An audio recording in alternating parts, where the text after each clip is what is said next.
For most of Earth's history, the oceans were the planet's dominant ecosystems.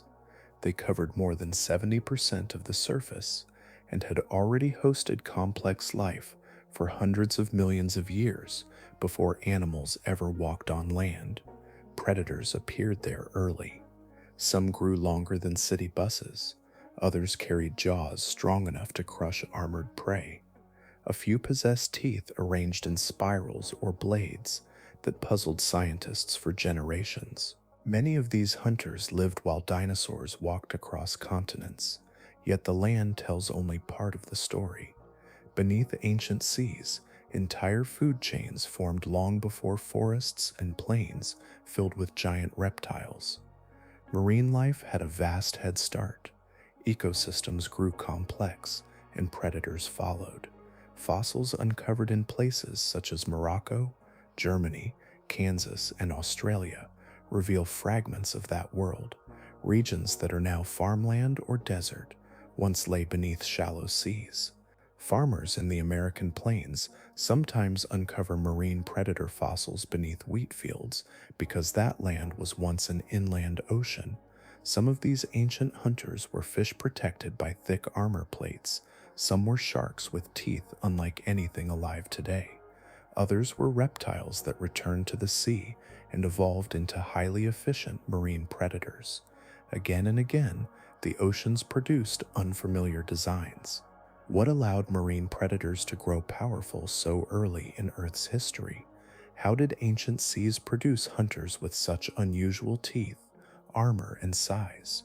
Why did so many of these rulers dominate for millions of years before disappearing? And what hidden history of evolution still lies buried beneath rocks that were once ocean floors? In this video, we explore the strange predators that hunted in Earth's ancient oceans. Long before forests spread across continents or animals left footprints on land, the planet was already alive beneath a vast and restless skin of water. Sunlight entered those early oceans in pale green shafts, fading slowly into colder blue depths, where drifting life gathered in quiet abundance. These seas formed the first great stage for complex ecosystems, a living world that matured for hundreds of millions of years before the surface of the continents began to host animals of its own. In that ancient time, the oceans provided conditions that land could not yet offer. Water carried nutrients across immense distances, mixing minerals from volcanic seafloors with gases from the atmosphere above. Oxygen dissolved into the upper layers, while sunlight powered the smallest drifting organisms. These microscopic producers, known collectively as plankton, transformed light and simple chemicals into living energy. Their silent labor filled the water with food, building the foundation of the earliest marine food chains. As plankton multiplied, countless small animals evolved to graze upon them. Tiny crustaceans, soft-bodied swimmers, and early worm-like hunters drifted or pulsed through the currents. Each new layer of life created opportunity for another. Predators appeared that fed on these grazers, and larger hunters followed behind them. The ocean allowed bodies to grow in ways impossible on land, because buoyancy softened the pull of gravity. Muscles could drive longer shapes through water without the heavy skeletons required on shore. Because of this freedom, the oceans became a laboratory of scale and design. Fins lengthened, jaws strengthened, and senses sharpened in the dim layers beneath the waves. Chemical traces traveled easily through water, allowing hunters to detect distant prey. Vibrations moved through the sea with remarkable clarity, turning the entire ocean into a network of signals. Creatures that mastered these cues gained the advantage, refining the earliest strategies of pursuit and escape. Over immense stretches of time, these interactions deepened the complexity of marine ecosystems. Food chains branched and intertwined, linking microscopic producers to animals many times their size. Some species specialized in filtering drifting plankton from the water, while others evolved teeth, hooks, or crushing jaws suited for active hunting. Reef structures formed in warm shallows, offering shelter for countless organisms. In deeper zones, unfamiliar shapes glided through darker water, occupying niches that had never existed before. Currents connected distant regions of the planet, carrying larvae, nutrients, and migrating animals across entire basins. A change in one region could ripple outward through the system, influencing life thousands of kilometers away. Slowly, the oceans developed layered communities from sunlit surfaces to shadowed depths. Each level supported predators larger and more capable than the last. By the time animals first ventured cautiously onto land, the seas already contained food webs of remarkable sophistication. These early marine realms therefore shaped the trajectory of life, long before terrestrial ecosystems matured. Evolution moved through water with patience and relentless experimentation. Bodies stretched, armor thickened, and senses adapted to currents, pressure, and fading light. Generations succeeded one another in an unbroken chain, each refinement subtly altering the balance between hunter and prey. The quiet abundance of plankton at the base continued to nourish the entire structure. Within this ancient framework, the stage was prepared for the rise of formidable hunters. Energy flowed upward from microscopic life toward larger swimmers that could pursue, seize, and consume other animals. Over vast spans of geological time, these interactions produced bodies built for speed, power, and precision. The oceans had become a realm where evolution could shape predators of increasing scale, supported by a food web that had been forming since the earliest light touched the sea. Far beneath the surface of Paleozoic seas, long pale shapes drifted through the water like silent spears. They moved with patient control, neither hurried nor clumsy, guided by soft currents that crossed ancient ocean basins. These creatures belonged to a lineage that would become some of the earliest large hunters in marine history. They were cephalopods, relatives of modern squid and octopus, yet their bodies carried a form very different from the flexible animals known today. One of the most recognizable among them was Orthoceras, a name given to a group of straight-shelled cephalopods that flourished for millions of years. Their shells stretched outward in narrow cones, sometimes reaching several meters in length. Inside each shell lay a sequence of hollow chambers, separated by delicate walls. The animal itself lived only in the front portion, while the chambers behind it controlled buoyancy through a thin living tube called a siphuncle. By adjusting gases and fluids within these spaces, Orthoceras could rise or sink with remarkable precision, gliding through different layers of the sea. The shell provided protection as well as balance. Its rigid form shielded the soft body inside, while allowing the animal to maintain a steady orientation in the water. From the opening at the front extended a cluster of flexible tentacles. Though fossils preserve little of these soft structures, living cephalopods reveal how such limbs likely functioned. They could grasp, coil, and draw prey inward with surprising speed. At the center waited a hard beak, shaped much like that of a modern squid, capable of slicing through small shells, crustaceans, and other early marine animals. Movement came through a simple but effective method known as jet propulsion. Water entered the body cavity and was expelled forcefully through a narrow funnel, pushing the animal forward in short bursts. This motion allowed Orthoceras to maneuver among drifting prey or retreat from danger with sudden acceleration. The long shell trailed behind like a guiding keel, stabilizing each pulse of movement as the cephalopod navigated the open sea. During the Paleozoic era, these animals became widespread across many ocean regions. Fossils of their slender shells appear in limestone formations that once formed the floors of warm, shallow seas. Over immense stretches of time, their remains accumulated in great numbers, leaving stone surfaces patterned with delicate outlines of tapering cones. Each fossil marks a hunter that once moved through waters far older than any terrestrial ecosystem. Their success rested partly on timing. Marine food webs had matured enough to support larger predators, yet few animals possessed the mobility or sensory ability needed to dominate open water. Cephalopods filled that opportunity.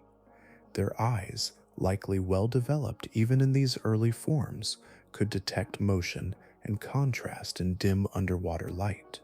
Their tentacles extended their reach, allowing them to seize creatures that drifted too near.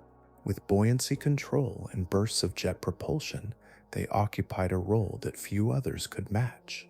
In many regions, these straight-shelled hunters became among the largest active predators of their time. They pursued trilobites, small fish-like vertebrates, and other invertebrates that populated Paleozoic seas.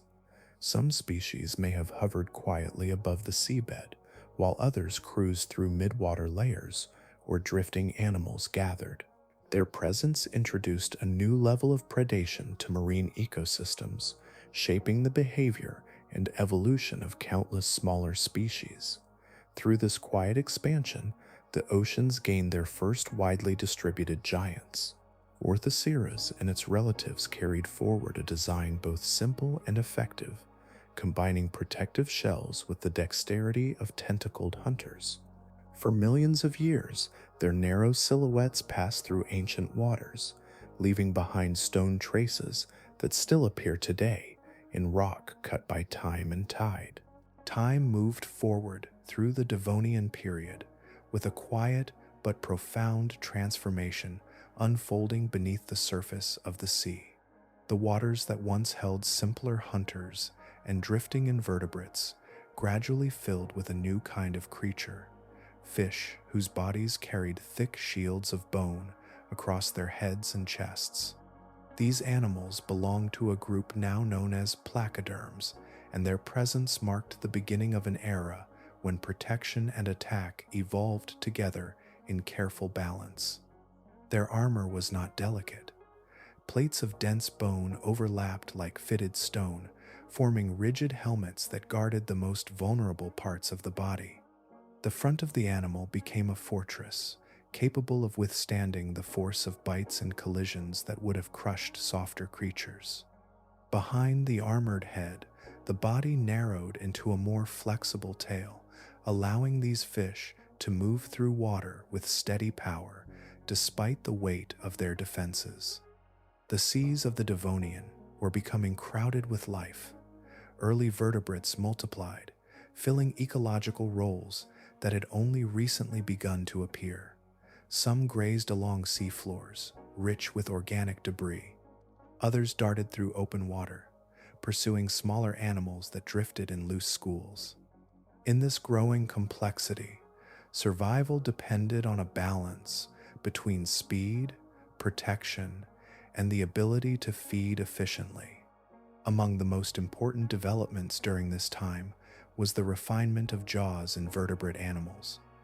Earlier, fish had relied on simpler mouthparts, suited mostly for suction or filtering. Placoderms introduced a stronger design. Their jaws consisted of bony plates that could pivot open and closed with controlled force. Instead of delicate teeth, the edges of these plates formed sharp ridges capable of gripping or slicing prey.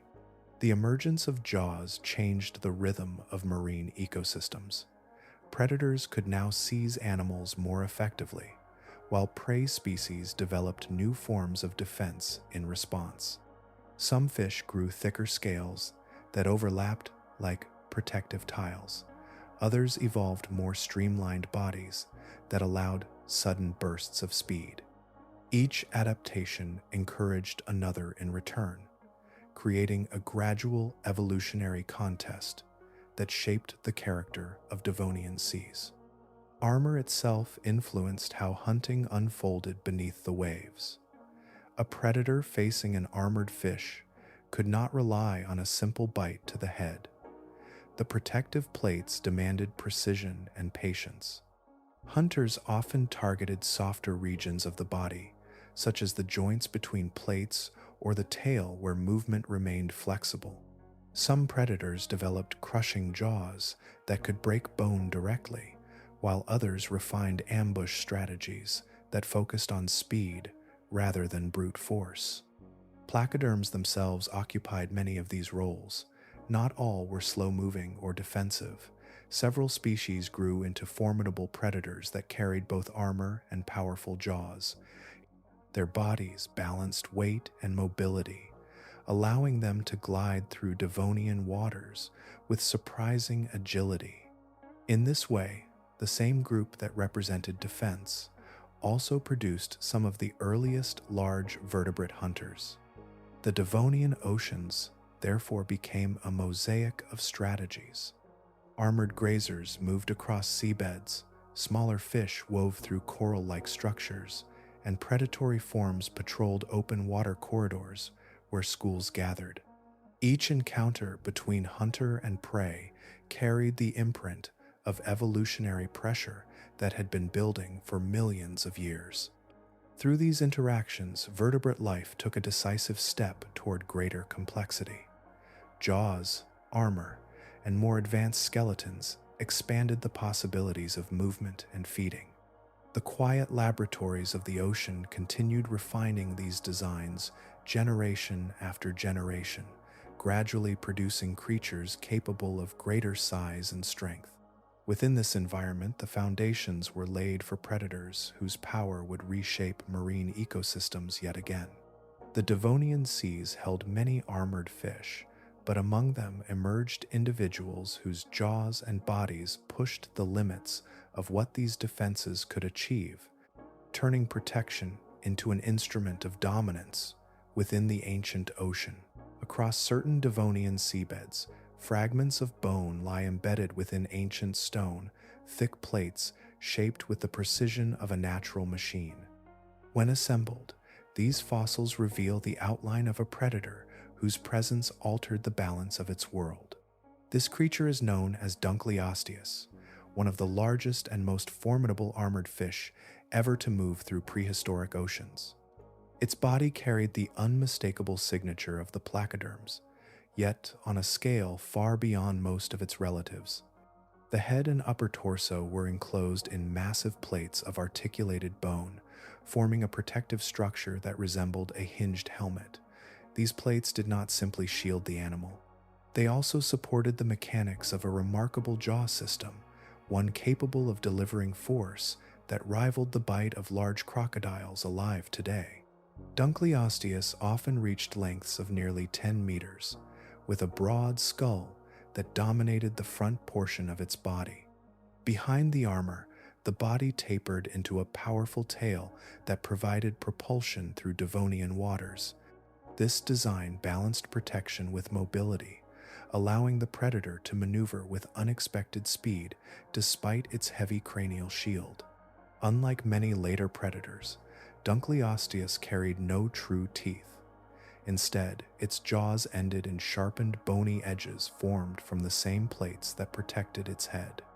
Over time, these edges grew into curved blades through constant wear and growth. The upper and lower plates met in a precise cutting motion, functioning much like the blades of enormous shears. When the jaws closed, they could slice through flesh, crush bone, and fracture the protective coverings of other armored fish. Biomechanical studies of these jaws reveal a feeding mechanism both swift and powerful.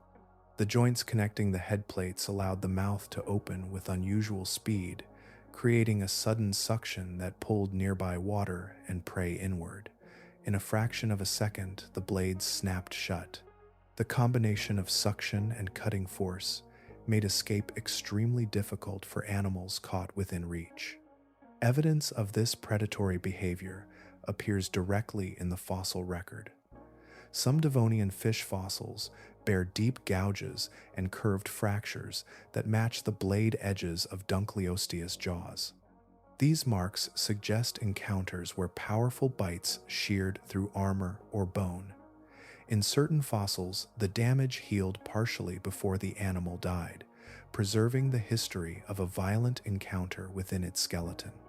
Occasionally, the remains of Dunkleosteus itself carry similar marks, hinting that these predators sometimes clashed with members of their own species. Such interactions were likely part of a complex ecosystem where competition for food and territory shaped survival. Even a creature of this size moved within a world filled with other large hunters. The structure of Dunkleosteus also reveals subtle refinements in vertebrate evolution.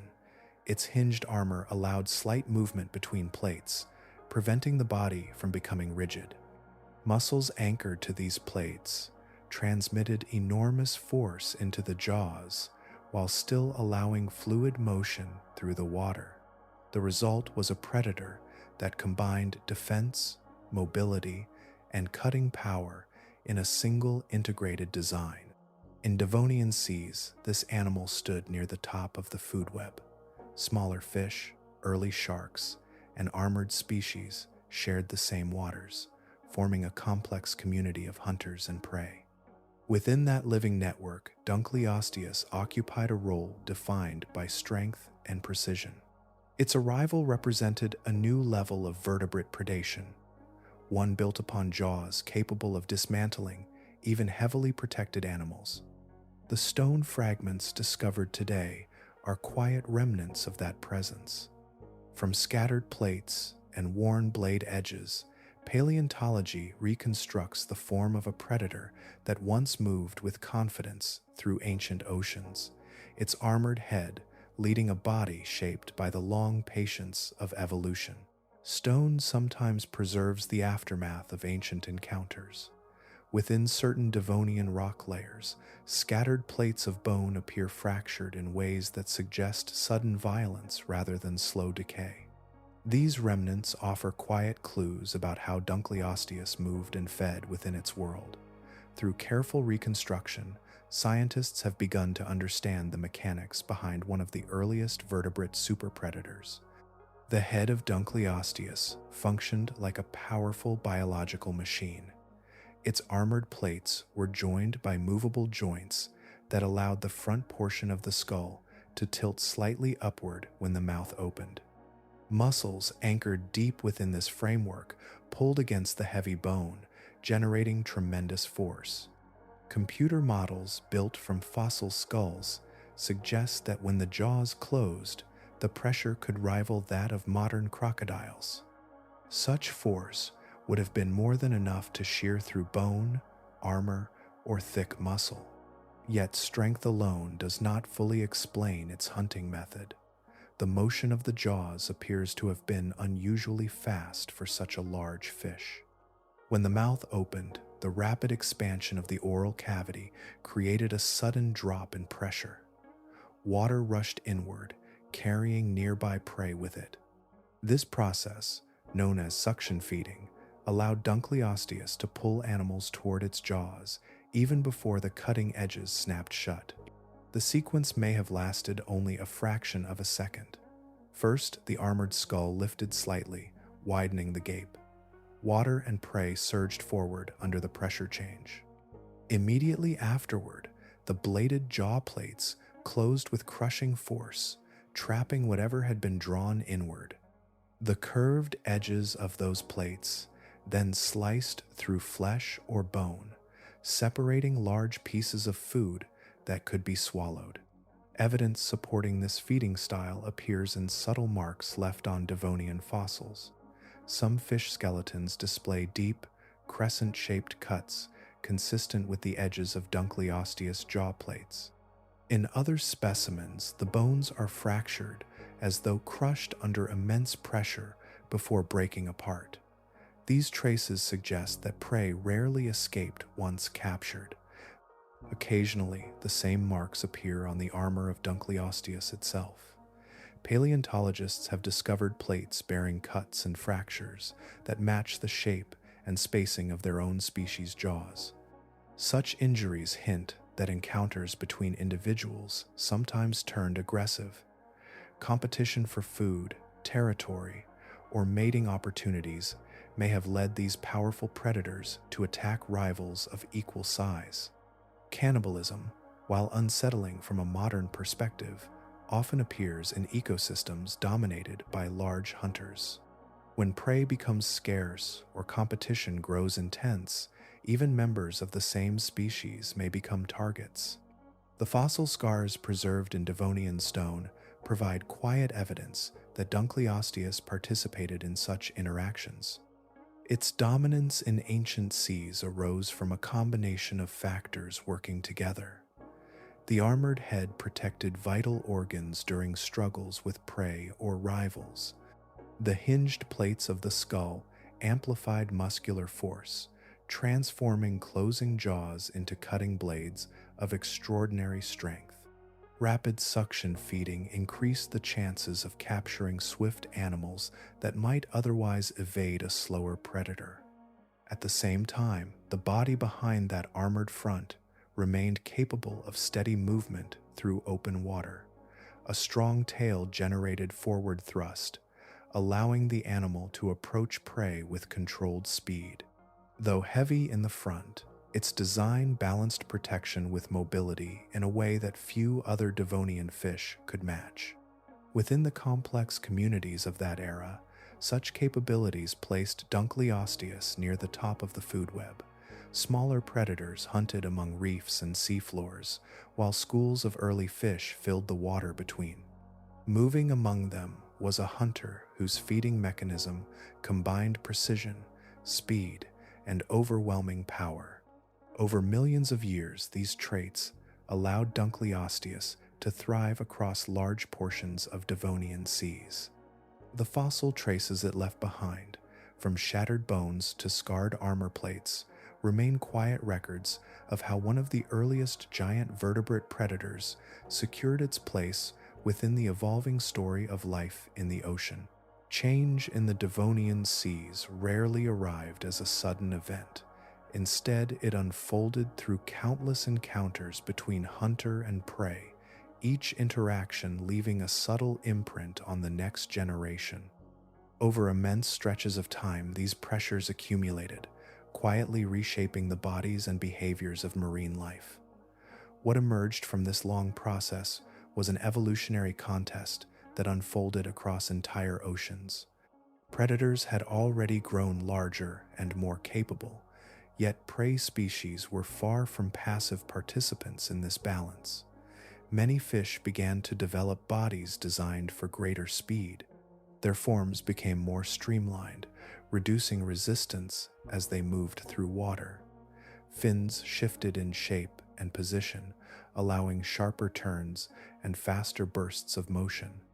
The open sea gradually filled with animals capable of rapid acceleration, an advantage that allowed them to evade larger hunters even in close pursuit. Some species also refined sensory abilities that detected approaching danger. Subtle vibrations traveling through water could signal the movement of a nearby predator. Sensitive lateral line systems along the body allowed fish to interpret these disturbances, responding with sudden, coordinated movement. Schools of smaller fish began to travel together in dense formations, creating shifting patterns that made it difficult for a hunter to isolate a single target. Meanwhile, predators responded with their own refinements. Early sharks expanded across many Devonian marine habitats, bringing a different strategy into the competition.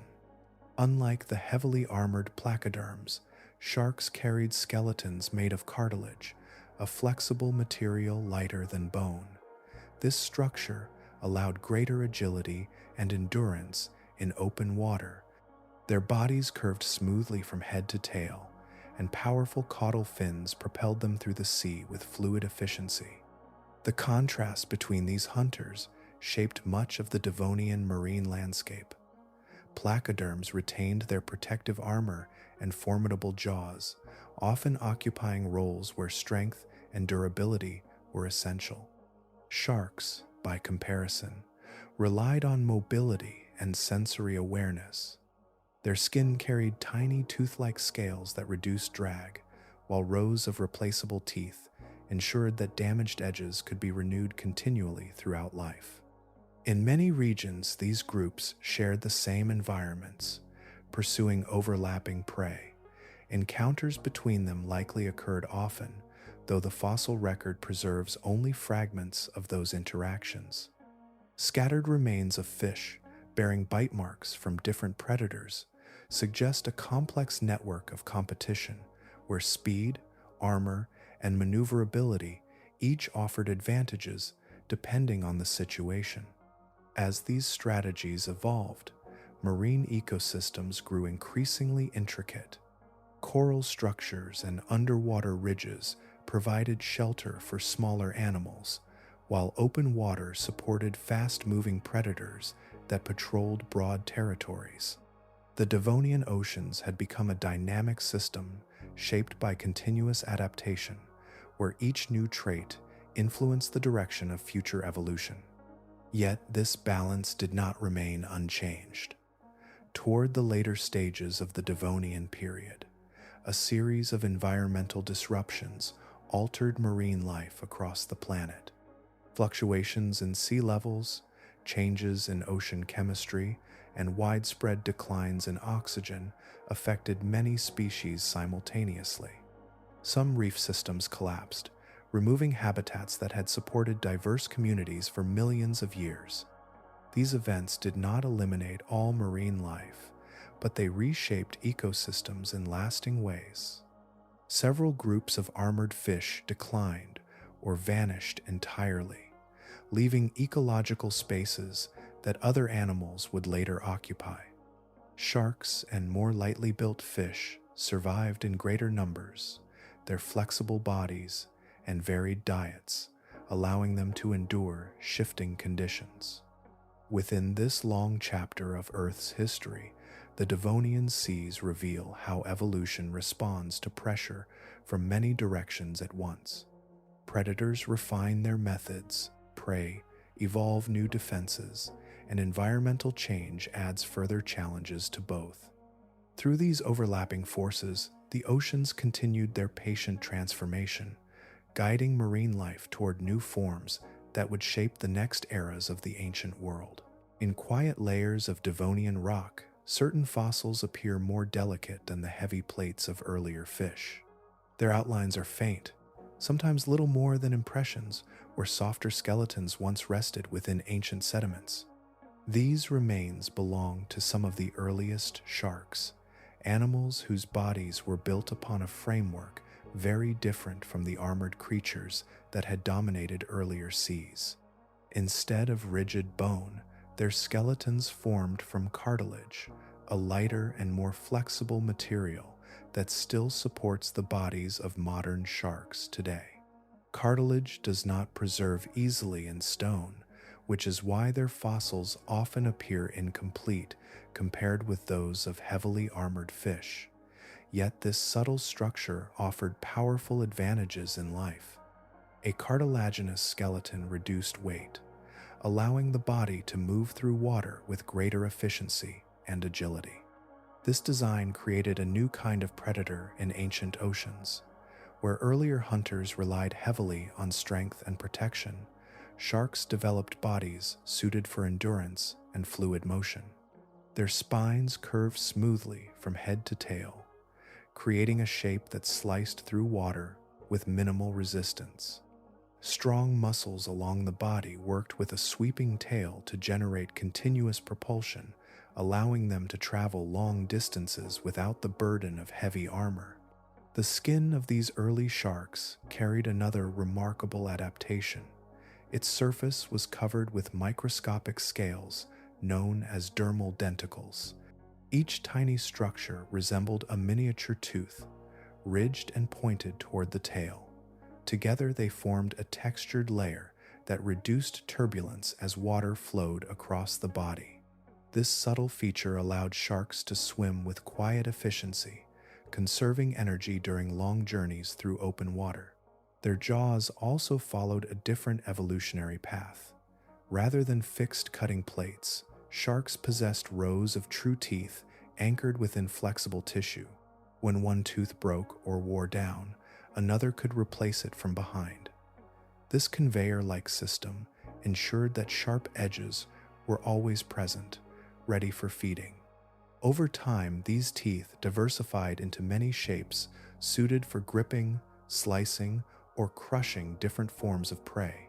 Such versatility allowed sharks to explore ecological roles across a wide range of marine habitats. Some species remained near coastlines and shallow reefs, where smaller fish and invertebrates were abundant. Others ventured into deeper waters, moving through vast regions where food might appear unpredictably. Their light skeletons and efficient swimming made these long movements possible. Gradually, sharks expanded across ancient oceans, following currents that connected distant marine environments. Fossil teeth discovered on multiple continents reveal how widespread they became during the late Devonian and beyond. Each tooth represents a moment when a shark fed, lost a tooth, and continued its quiet passage through prehistoric seas. As armored fish declined during environmental changes near the end of the Devonian, sharks persisted with remarkable resilience. Their flexible bodies and varied diets allowed them to adapt more easily to shifting conditions. While some specialized predators vanished alongside collapsing ecosystems, sharks continued to evolve and diversify. Within this long unfolding history, their design proved both simple and effective. The cartilaginous skeleton allowed strength without unnecessary weight. Dermal denticles improved swimming efficiency. Replaceable teeth ensured that feeding structures remained sharp despite constant use. Each trait contributed to a predator capable of surviving in a changing ocean. Through millions of years, these advantages carried sharks forward into later geological periods. Their forms would continue to evolve, producing hunters of many sizes and behaviors. Yet the foundation of their success had already taken shape in those ancient seas, where flexible skeletons and streamlined bodies allowed them to move with quiet persistence through the widening world of the ocean. Among the many fossils collected from ancient marine rocks, some pieces puzzled scientists for decades. They appeared as tightly coiled spirals of teeth preserved within stone, arranged like the curling shell of a snail, yet clearly belonging to no shell at all.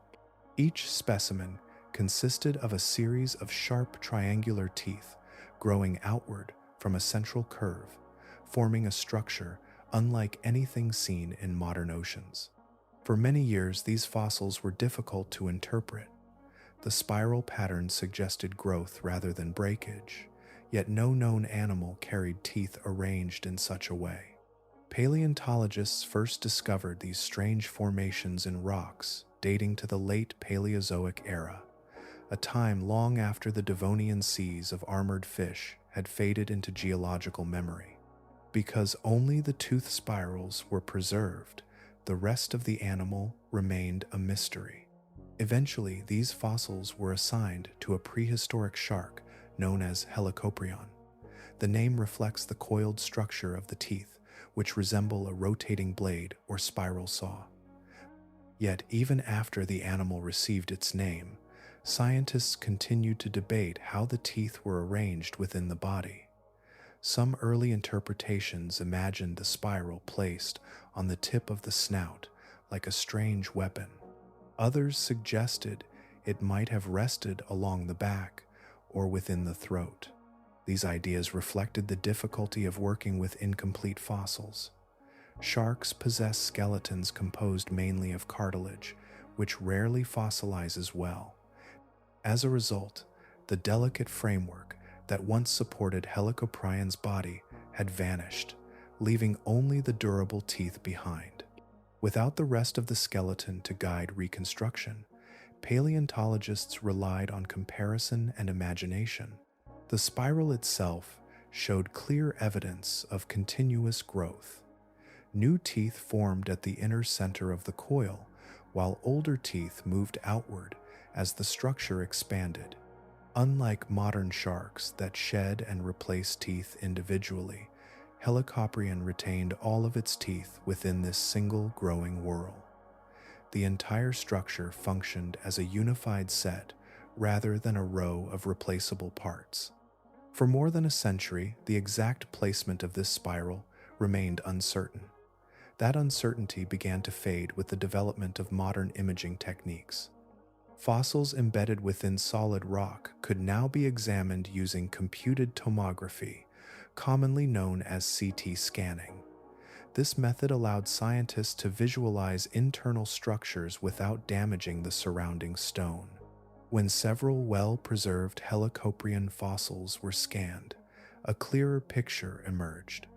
Hidden within the rock were faint outlines of cartilage that had partially mineralized over time. These traces revealed that the spiral did not extend outward like a weapon, but instead sat deep within the lower jaw. The coil curved backward toward the throat, forming a compact mechanism that moved as the jaw opened and closed. In this arrangement, the teeth likely acted as a specialized feeding tool. As the mouth closed, the spiral rotated slightly, guiding prey deeper into the throat. The inward-pointing teeth would have prevented escape once an animal was caught. Rather than slicing outward, the structure functioned more like a rotating conveyor that directed soft-bodied prey into the digestive tract. Such a mechanism suggests that Helicoprion may have fed on animals like cephalopods, whose soft tissues and shells could be manipulated by the rotating teeth. The spiral allowed multiple teeth to engage prey at once, maintaining a firm grip as the jaws moved. Through the careful combination of fossil evidence and modern imaging, the long-standing mystery surrounding this shark gradually resolved into a coherent design. The strange spirals preserved in stone were not fragments of unknown organisms, but parts of a highly specialized jaw. Within the quiet archives of ancient rock, the outline of Helicoprion now stands as one of the most unusual feeding adaptations ever discovered in the history of marine predators. Within the dark layers of ancient marine stone, the spiral teeth of Helicoprion appear frozen in motion, as if a rotating mechanism had paused halfway through its cycle. Each tooth curves along the whorl with precise spacing, forming a structure that looks almost mechanical. When paleontologists finally understood how this spiral sat within the jaw, the design revealed a feeding strategy unlike any other known predator of its time. The spiral did not sit exposed at the front of the mouth. Instead, it rested deep within the lower jaw, curling backward toward the throat in a tight arc. As the jaw opened, the coil remained compact and hidden. When the mouth closed, the entire structure rotated slightly along its curved path, guiding prey inward. The motion worked in a continuous cycle where new teeth formed at the center of the spiral, while older teeth moved outward along the rim. This movement created an effect, sometimes described as a buzzsaw-like mechanism, though its purpose was not to cut outward through large prey. Rather, the rotating teeth acted as a gripping surface that captured soft-bodied animals and directed them deeper into the mouth. Each tooth pointed inward along the curve, forming a natural path that prevented prey from slipping free once contact occurred. The design was particularly well suited for feeding on cephalopods and other soft marine animals common in late Paleozoic seas. Many of these creatures carried flexible bodies or delicate shells that could be manipulated by gripping surfaces rather than heavy crushing force. When Helicoprion closed its jaws around such prey, the spiral teeth likely engaged multiple points along the animal's body at once, guiding it steadily toward the throat. Unlike predators that rely on tearing flesh apart, Helicoprion appears to have specialized in controlled capture. The inward sweep of the teeth worked together with the motion of the jaw to move food in a single direction. As the spiral rotated slightly with each bite, the prey would be drawn further inside, where swallowing could occur without prolonged struggle. This feeding system also fit well with the hydrodynamic body shape typical of early sharks. With a skeleton formed from cartilage and a streamlined outline, Helicoprion could glide through water with minimal resistance. Efficient swimming allowed the animal to patrol wide areas of the ocean, encountering schools of small or soft-bodied animals drifting through open water. When prey appeared, the shark likely relied on quick forward movement combined with sudden closure of the jaws. The spiral teeth would then engage, securing the animal before it could escape into surrounding water. The rotating motion of the tooth whorl added an additional layer of control, ensuring that captured prey continued moving inward rather than slipping away.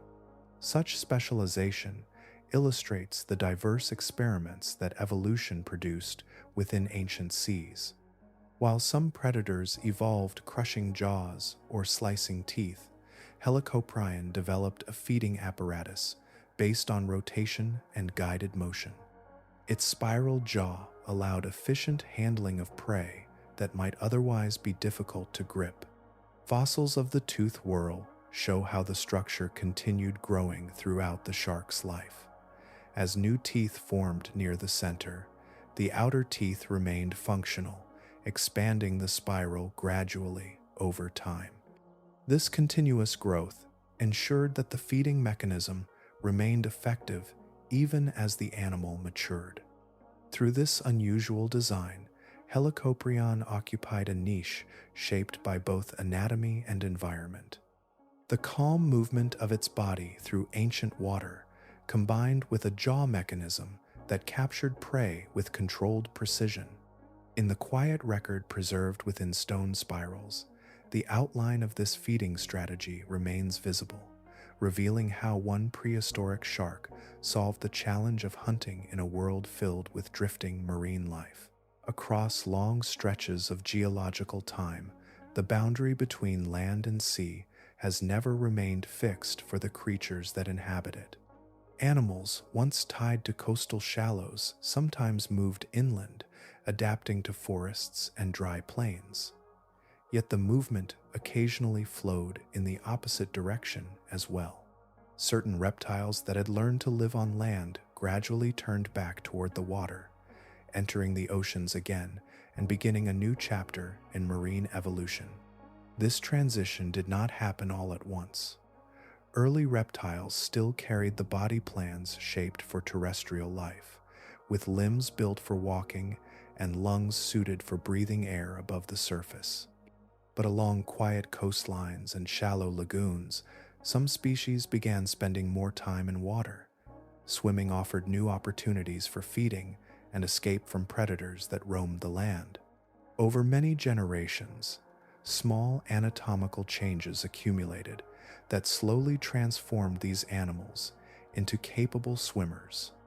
The limbs of these reptiles gradually broadened and flattened, fingers lengthened and spread, forming paddle-like structures that could push against the surrounding water.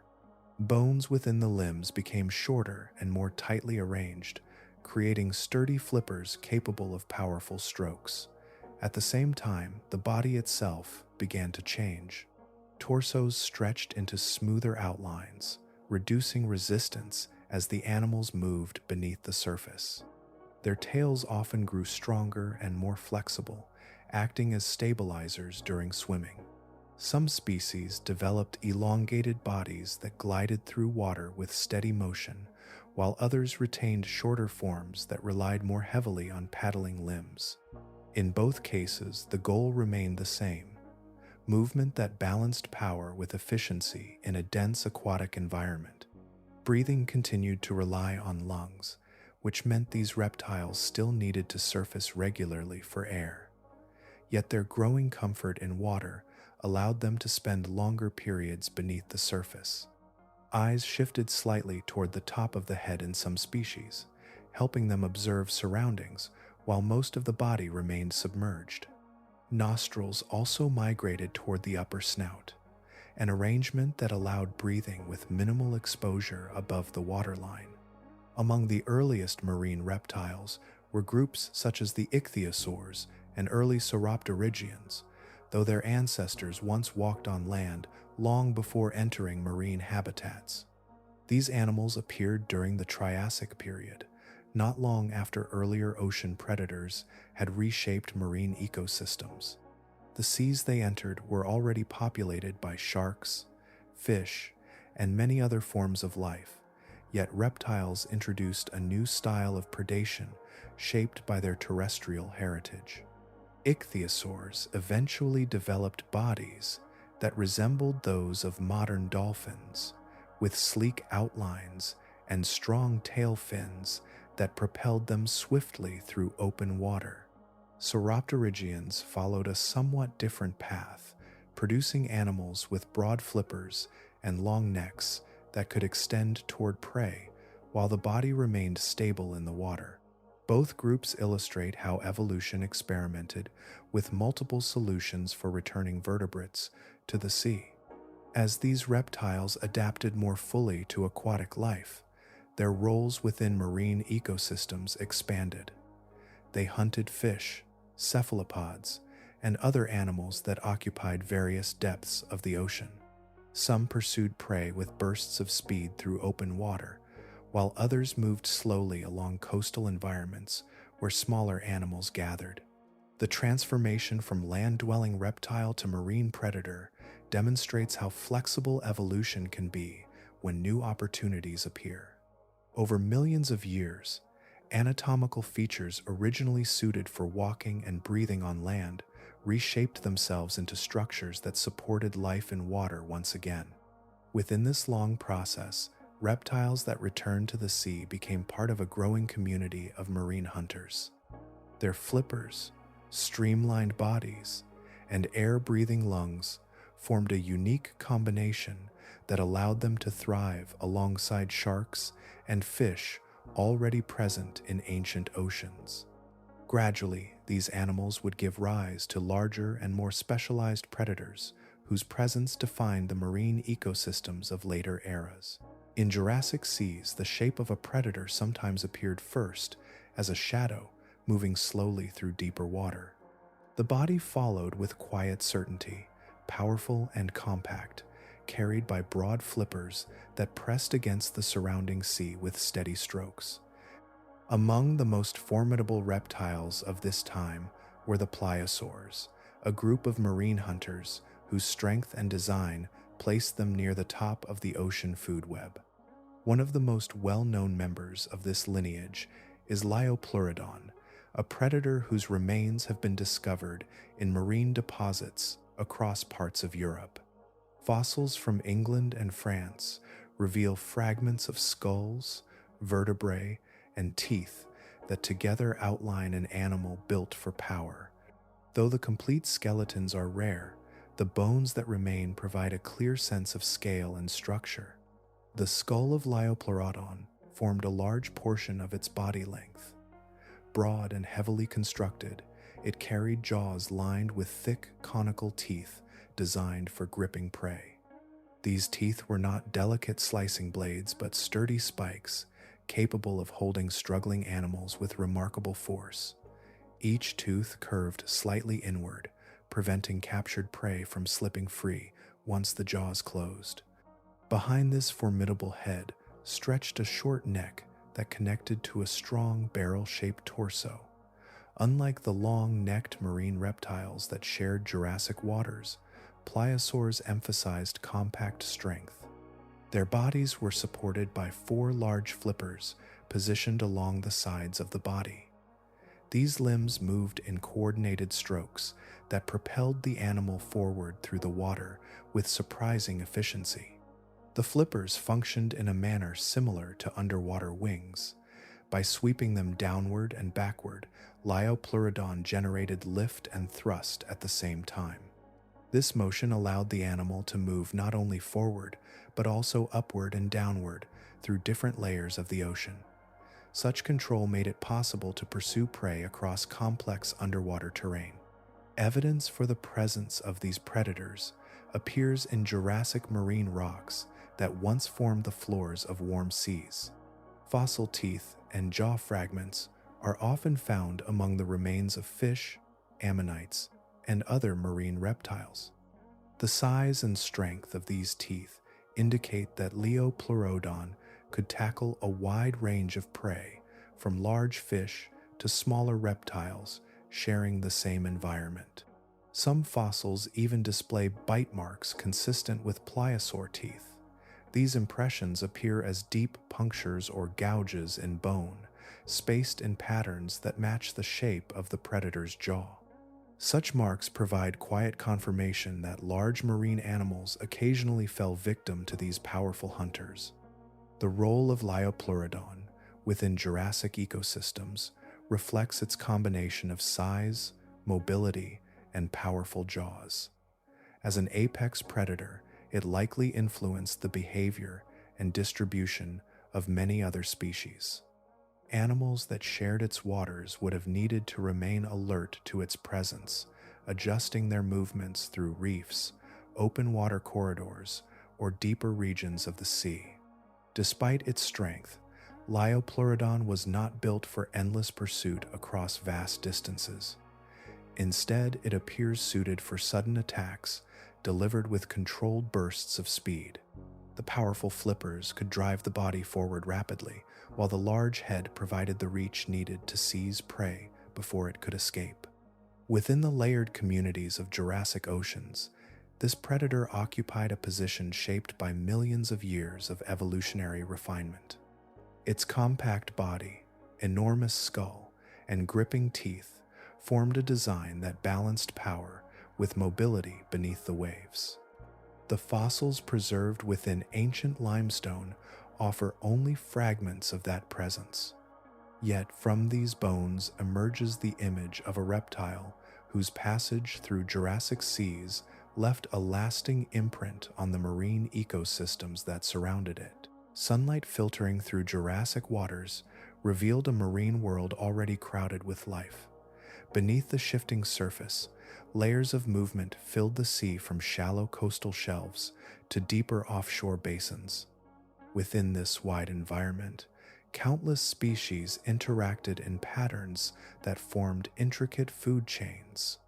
Fish, sharks, and marine reptiles shared the same waters, each occupying roles shaped by millions of years of adaptation. The foundation of these ecosystems rested with small drifting organisms and microscopic producers that flourished in sunlit water. Plankton multiplied near the surface, where light and nutrients supported their growth. These tiny forms sustained vast numbers of small fish and invertebrates that grazed upon them. Though almost invisible in the water itself, their abundance supported the entire structure of Jurassic marine life. Schools of fish often moved through open water in coordinated formations. Their bodies flashed briefly in scattered sunlight as they shifted direction, responding to subtle changes in currents or nearby disturbances. Many species fed on plankton or smaller animals suspended in the water column. Others hunted actively, pursuing prey through quick turns and bursts of speed. Among these fish moved sharks, whose flexible bodies allowed them to patrol broad areas of the sea. Their streamlined forms cut through water with quiet efficiency, while rows of teeth ensured that feeding opportunities rarely passed unnoticed. Some sharks remained near coastlines where food was plentiful, while others traveled through deeper channels that connected distant marine regions. Sharing these oceans were the marine reptiles that had returned to the sea earlier in Earth's history. Long-necked plesiosaurs glided through the water with measured strokes of their flippers, extending their slender necks toward fish that swam nearby. Elsewhere, powerful pliosaurs moved with compact strength, their broad heads and strong jaws suited for capturing larger prey. Farther offshore, ichthyosaurs raced through open water with sleek bodies and crescent-shaped tails built for sustained speed. Despite their differences, these predators formed a complex web of interactions. Smaller fish might feed on drifting plankton, only to become prey for larger fish or reptiles moments later. Sharks and marine reptiles sometimes competed for similar food sources, while other species occupied distinct niches that reduced direct conflict. Over time, these relationships created a balanced system in which each predator influenced the behavior and distribution of many other animals. Coastal regions provided particularly rich environments for such interactions. Coral reefs expanded across warm, shallow seas, forming structures that supported extraordinary biodiversity. Branching coral skeletons created shelter for numerous small animals, including crustaceans, mollusks, and juvenile fish. Within these crowded habitats, predators moved carefully through narrow passages, searching for opportunities among the maze of living structures. The reefs themselves functioned as nurseries for marine life. Young fish found protection among the coral branches until they grew large enough to venture into open water. Predators visiting these areas often encountered dense concentrations of prey, turning the reefs into active hunting grounds where movement rarely paused. Beyond the reefs, shallow continental seas extended across wide regions of the planet. These warm waters supported diverse communities of ammonites, belemnites, and other invertebrates that drifted or swam through the water column. Their presence attracted fish and reptiles alike, adding further complexity to the marine food chains. In deeper areas, the ocean floor descended into quieter environments where sunlight faded and colder currents flowed. Even here, life continued to flourish, though in forms adapted to dimmer conditions. Predators occasionally moved through these depths while traveling between feeding grounds in shallower regions. Throughout Jurassic oceans, the coexistence of fish, sharks, and marine reptiles created ecosystems of remarkable diversity. Each group brought its own evolutionary history and anatomical design into the shared environment of the sea. Together, they formed a dynamic network of predators and prey moving through coral reefs, shallow shelves, and open waters in patterns shaped by the long rhythm of geological time. Across certain Jurassic seafloors, scattered bones appear in unusual abundance. They are long, thin fragments of fin rays and portions of broad gill arches, often separated from one another by great distances within the surrounding rock. At first, these remains seemed unrelated, yet careful study revealed that they belonged to a single remarkable fish, whose body was among the largest ever to swim through ancient oceans. This creature is known as Leedsichthys. The name carries the memory of Alfred Leeds, a fossil collector who discovered many of the early remains in marine deposits of England during the 19th century. What he uncovered puzzled researchers for years. The bones appeared delicate for such a large animal, and the skeleton rarely preserved as a complete form. Instead, isolated pieces of cartilage supported by thin, mineralized structures were scattered through layers of Jurassic stone. Despite the incomplete nature of these fossils, paleontologists gradually reconstructed the outline of the fish. Leedsichthys likely reached lengths that rivaled some of the largest fish alive today, possibly approaching the scale of modern whale sharks. Its body extended in a long, streamlined form, supported by broad fins that stabilized the animal as it moved through the water. Yet, unlike many large predators of the time, its feeding strategy followed a very different path. The jaws of Leedsichthys did not contain rows of sharp teeth designed for capturing prey. Instead, the mouth opened wide to allow enormous volumes of water to pass across specialized gill structures. These gill arches supported a network of fine filtering elements that separated small drifting organisms from the surrounding water. As the fish swam forward, water flowed through the mouth and out across the gills, leaving behind a concentrated supply of food. This method of feeding relied upon the steady presence of plankton and other microscopic life that filled Jurassic seas. Vast clouds of these organisms drifted through sunlit layers of the ocean, sustained by nutrients circulating through marine currents. Though individually tiny, their combined abundance formed a resource capable of supporting animals of extraordinary size.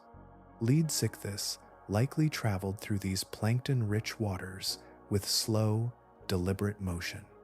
The broad opening of its mouth allowed water to enter continuously, while the filtering structures captured edible particles. With each movement through the sea, the fish gathered nourishment from the countless microscopic organisms suspended around it. Such a feeding strategy required neither speed nor aggressive pursuit. Instead, it depended upon efficiency and the steady availability of drifting life. In this way, Leedsichthys occupied a niche different from the powerful marine reptiles and sharks that hunted actively in Jurassic oceans. While those predators relied on strength and sharp teeth, this giant fish derived its sustenance from the smallest forms of marine life. Fossil evidence suggests that despite its immense size, the skeleton of Leedsichthys remained relatively lightweight. Many bones appear thin and fragile, an adaptation that reduced overall mass while still supporting the large body. This lighter framework may have helped the fish maintain buoyancy as it moved through open water. The presence of such a large filter feeder reveals how productive Jurassic seas could be. Only an environment rich in plankton could sustain an animal of this scale. Currents that circulated nutrients through coastal shelves and open basins allowed microscopic life to flourish, creating the foundation for complex food webs. Within that environment, Leedsichthys drifted among schools of smaller fish, marine reptiles, and sharks that shared the same waters.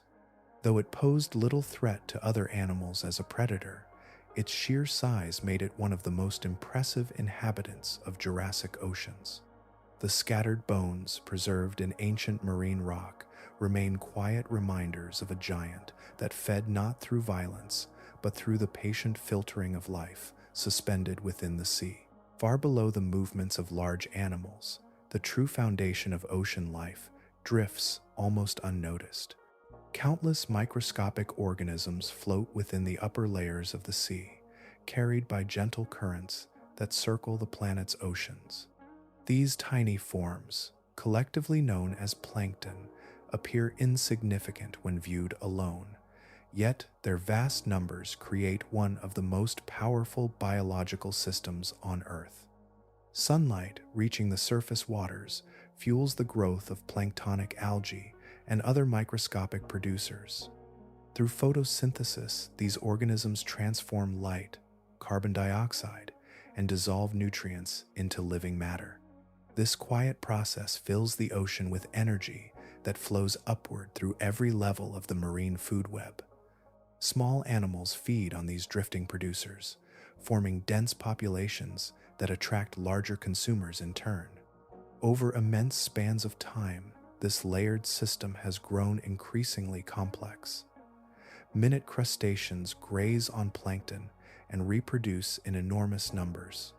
Fish gather to consume these small animals, forming vast schools that travel through productive waters. Larger predators pursue those fish, continuing the chain of energy that began with microscopic life near the surface. Within this structure, a remarkable opportunity appears for animals capable of feeding directly on plankton itself. Instead of hunting individual prey, some species evolve ways to gather enormous quantities of tiny organisms at once. Filtering structures within the mouth or gills allow water to pass through while retaining edible particles. With each movement through plankton-rich water, these animals collect thousands of microscopic organisms in a single pass. Because plankton can occur in dense concentrations, the energy available within these waters becomes immense. When currents bring nutrients upward from deeper regions, plankton populations may expand rapidly.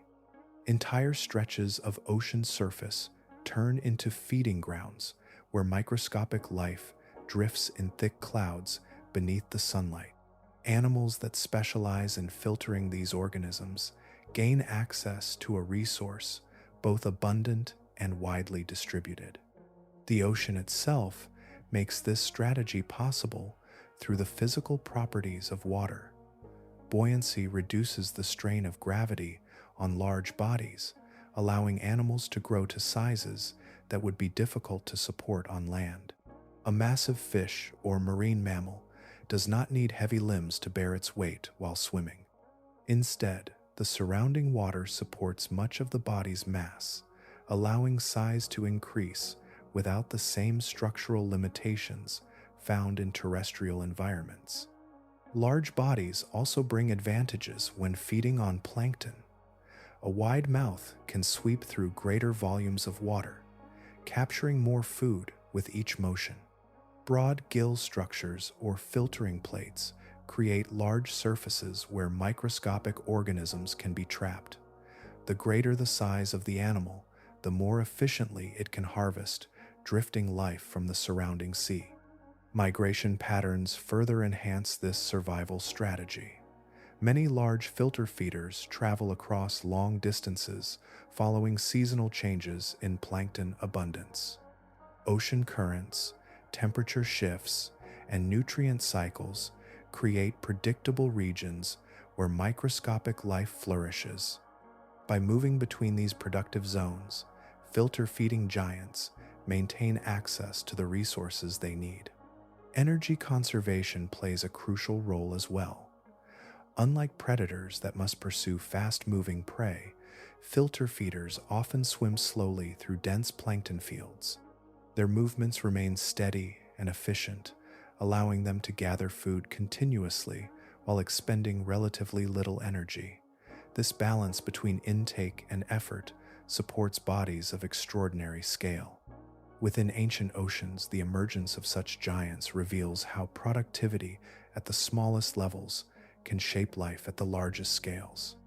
The drifting clouds of plankton near the surface form the quiet engine that sustains entire ecosystems.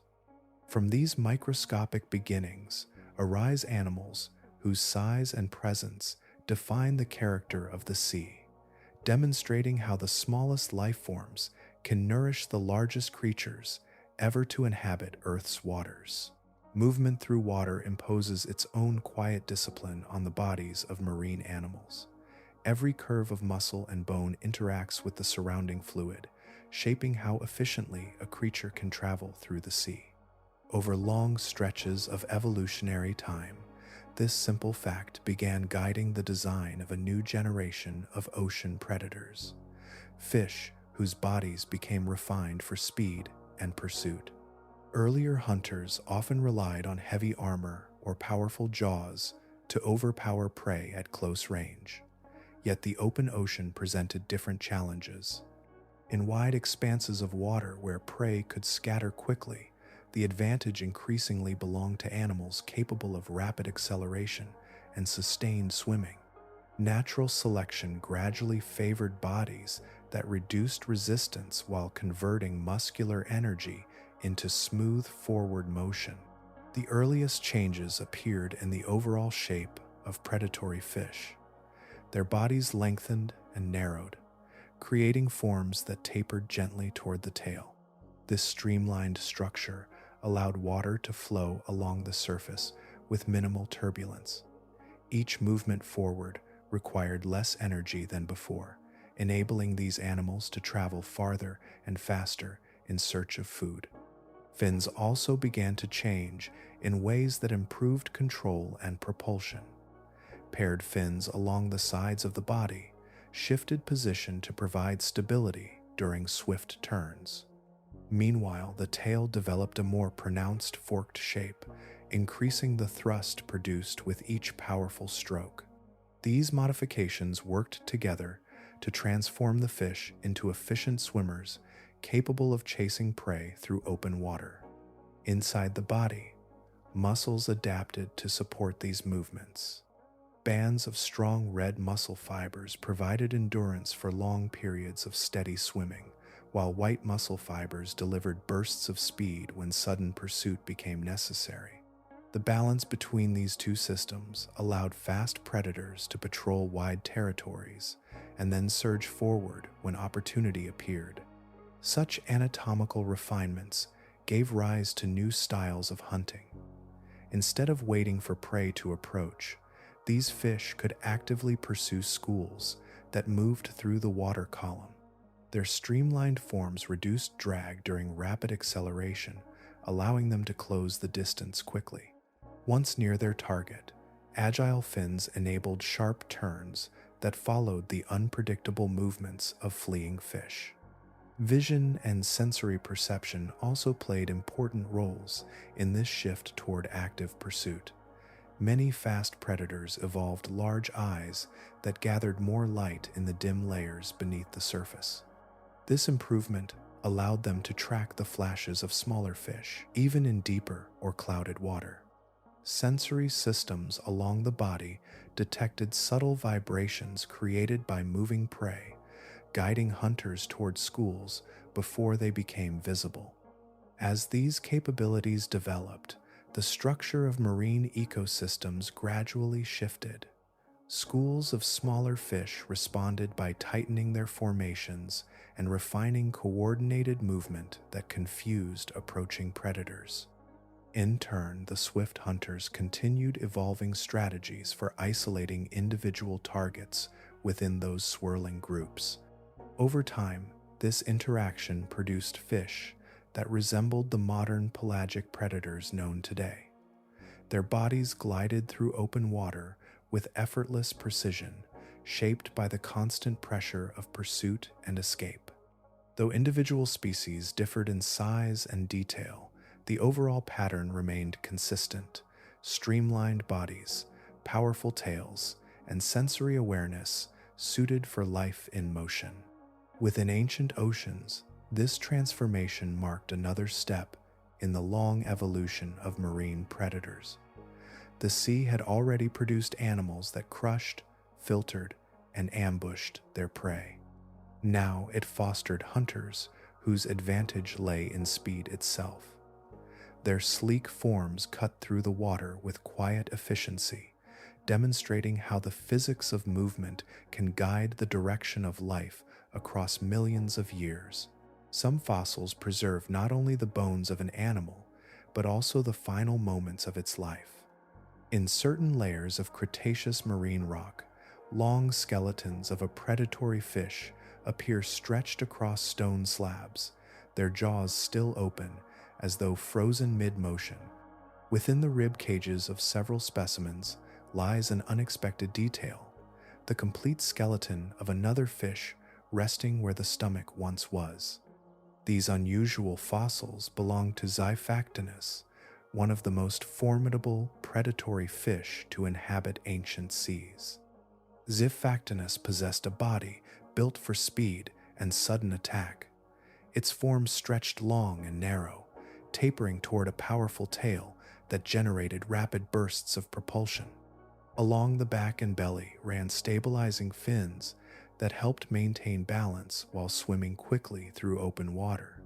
The overall outline resembled that of modern, fast-moving predatory fish, an indication that similar solutions to the challenge of hunting had evolved many times throughout marine history.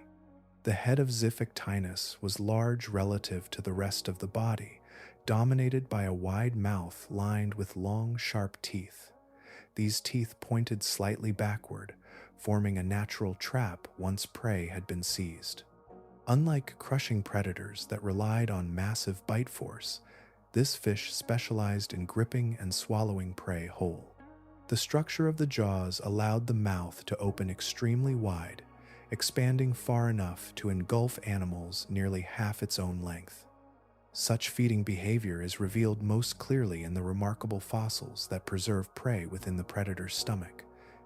One famous specimen contains an entire fish known as Helicoprion, still positioned inside the ribcage of the Xiphactinus that consumed it. The swallowed fish remains almost perfectly articulated, suggesting that it was captured and swallowed rapidly rather than torn apart before feeding. These discoveries hint at a hunting style based on sudden ambush rather than prolonged pursuit. A predator built like Xiphactinus could cruise through open water with steady motion, conserving energy while searching for opportunities. When a suitable target appeared nearby, the fish could surge forward with powerful strokes of its tail, closing the distance before the prey had time to escape. The wide gape of the jaws allowed the predator to capture animals in a single decisive motion. Once inside the mouth, the backward-pointing teeth prevented escape as the prey was maneuvered deeper into the throat. The flexible skeleton of the fish made it possible to swallow large meals whole, an advantage when hunting in environments where opportunities might be unpredictable. Fossils indicate that Xiphactinus reached lengths of over 5 meters, making it one of the largest predatory fish of the Cretaceous oceans. Its presence added another layer of complexity to marine ecosystems already populated by sharks and marine reptiles. Within these waters, different predators pursued different strategies, some relying on crushing jaws, others on speed or stealth. Xiphactinus occupied a role that combined swift movement with the ability to consume large prey in a single encounter. Fish that shared its environment would have faced sudden danger from such an attacker, particularly in regions where visibility was limited by depth or drifting particles in the water. The preserved skeletons that still contain their final meals offer a rare glimpse into this ancient behavior. In some cases, the prey inside the stomach appears nearly as large as the predator itself, suggesting that feeding sometimes carried risks. Swallowing an animal too large could create difficulty for the hunter, and in a few fossils, the predator may have died shortly after consuming such a meal. Within the quiet record of these stone-preserved moments, Xiphactinus emerges as a powerful hunter of the Cretaceous seas. Its streamlined body, enormous jaws, and ability to engulf prey whole reveal a predator shaped by the constant pressures of marine life, moving swiftly through ancient waters where survival often depended on the speed of a single strike. Certain fossils hold moments so precise that they seem almost suspended outside time. Within slabs of pale limestone discovered in North America, long skeletons of marine fish lie stretched across the rock's surface with remarkable clarity. Their bones appear arranged exactly as they once rested within living bodies. Among these fossils, one discovery has become especially well known because it preserves not only a predator, but also the prey it captured in its final meal. The fossil shows the long body of a predatory fish preserved nearly intact.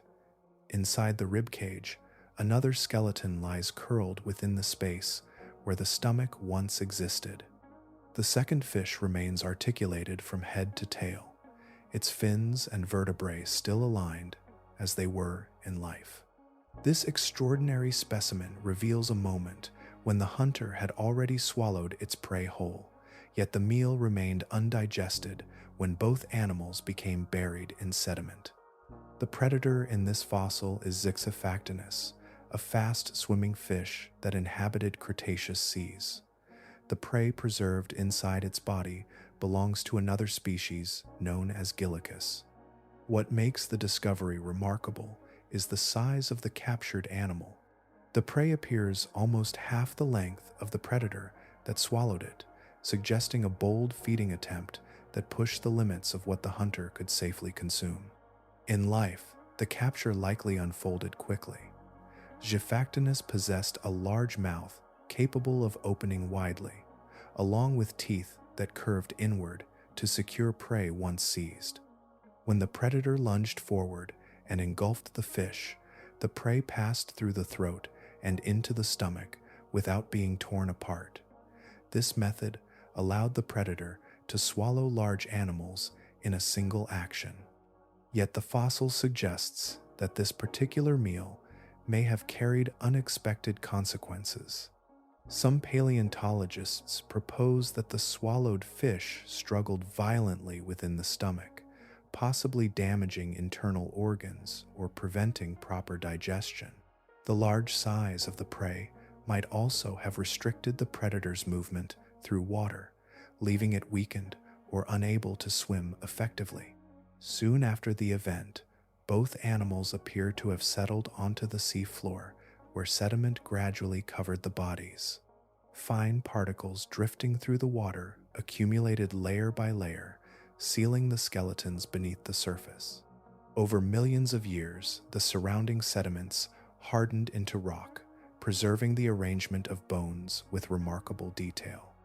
Such fossils offer rare insight into the daily lives of ancient marine animals.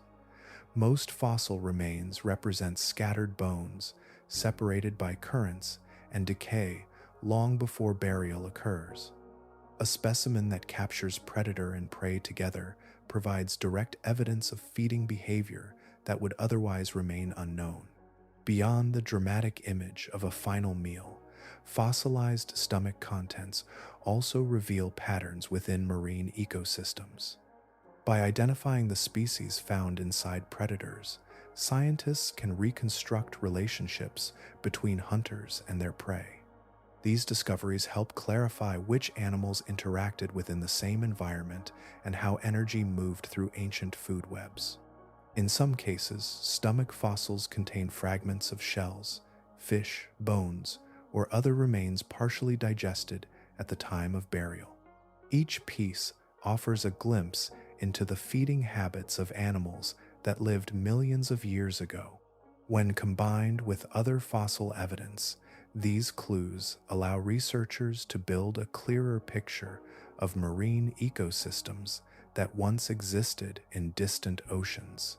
The famous Xiphactinus specimen stands as one of the most vivid examples of this phenomenon. Its bones, preserved alongside the fish it swallowed, form a quiet record of a moment that occurred in Cretaceous seas long before human history began. Within the stillness of the stone, predator and prey remain locked together, offering a rare window into the living dynamics of an ancient ocean. Toward the close of the Cretaceous period, the oceans held a predator whose presence reshaped the balance of marine life across vast regions of the planet. Fossils discovered in marine sediments from Europe, North America, and parts of Africa reveal the remains of a reptile whose size and anatomy placed it among the most formidable hunters of its time. This animal is known as Mosasaurus, a marine reptile whose lineage returned to the sea and evolved into one of the dominant predators of late Cretaceous oceans. The body of Mosasaurus stretched long and muscular, reaching lengths that could exceed 15 meters in some individuals. Its torso narrowed gradually toward a powerful tail, which ended in a broad fin capable of driving the animal forward through the water. Unlike the earlier reptiles that retained more primitive swimming styles, Mosasaurs developed a tail built for strong lateral motion, allowing efficient propulsion across open ocean distances.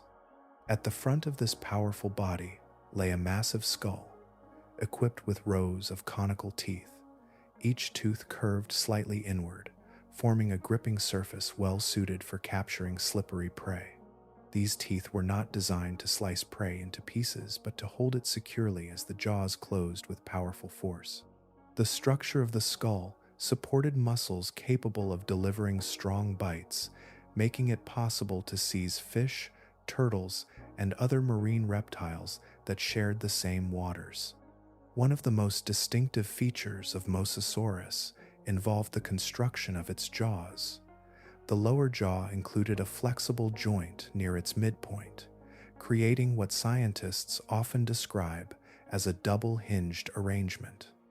This structure allowed the two halves of the jaw to move with a degree of independence as the mouth opened. The result was a wider gape than would otherwise be possible for a reptile of its size. Inside the mouth, An additional adaptation enhanced the animal's ability to swallow large prey. Along the roof of the mouth lay smaller teeth attached to movable bones that could shift slightly during feeding. These teeth acted as guides, helping to move captured prey toward the throat once the main jaws had secured it. The combination of flexible jaws and internal teeth created a feeding system capable of handling animals nearly as large as the predator's own head. The body of Mosasaurus also displayed several features suited for life in open water. Its limbs had transformed into broad flippers supported by shortened bones arranged in paddle-like formations. These flippers functioned primarily as stabilizers, allowing the animal to control direction and maintain balance, while the tail provided most of the forward propulsion. The overall body outline reduced drag and allowed the reptile to move efficiently through long stretches of ocean. Large eyes, positioned along the sides of the skull, suggest that Mosasaurus relied heavily on vision while hunting. In the dim conditions of deeper water or beneath clouded surface layers, this visual ability would have helped detect the movement of fish or other marine animals. Combined with powerful swimming muscles and flexible jaws, the reptile possessed the tools needed to pursue and capture a wide variety of prey.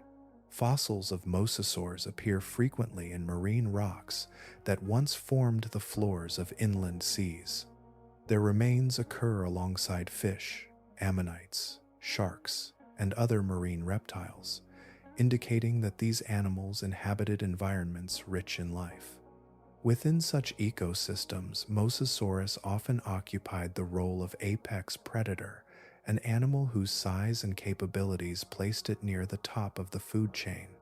The bones preserved in ancient sediments reveal a reptile fully adapted to the challenges of ocean hunting. With its flexible jaws, powerful tail, and streamlined body, Mosasaurus moved through late Cretaceous waters as one of the most effective marine predators of its age. The strength of a predator is rarely defined by a single feature.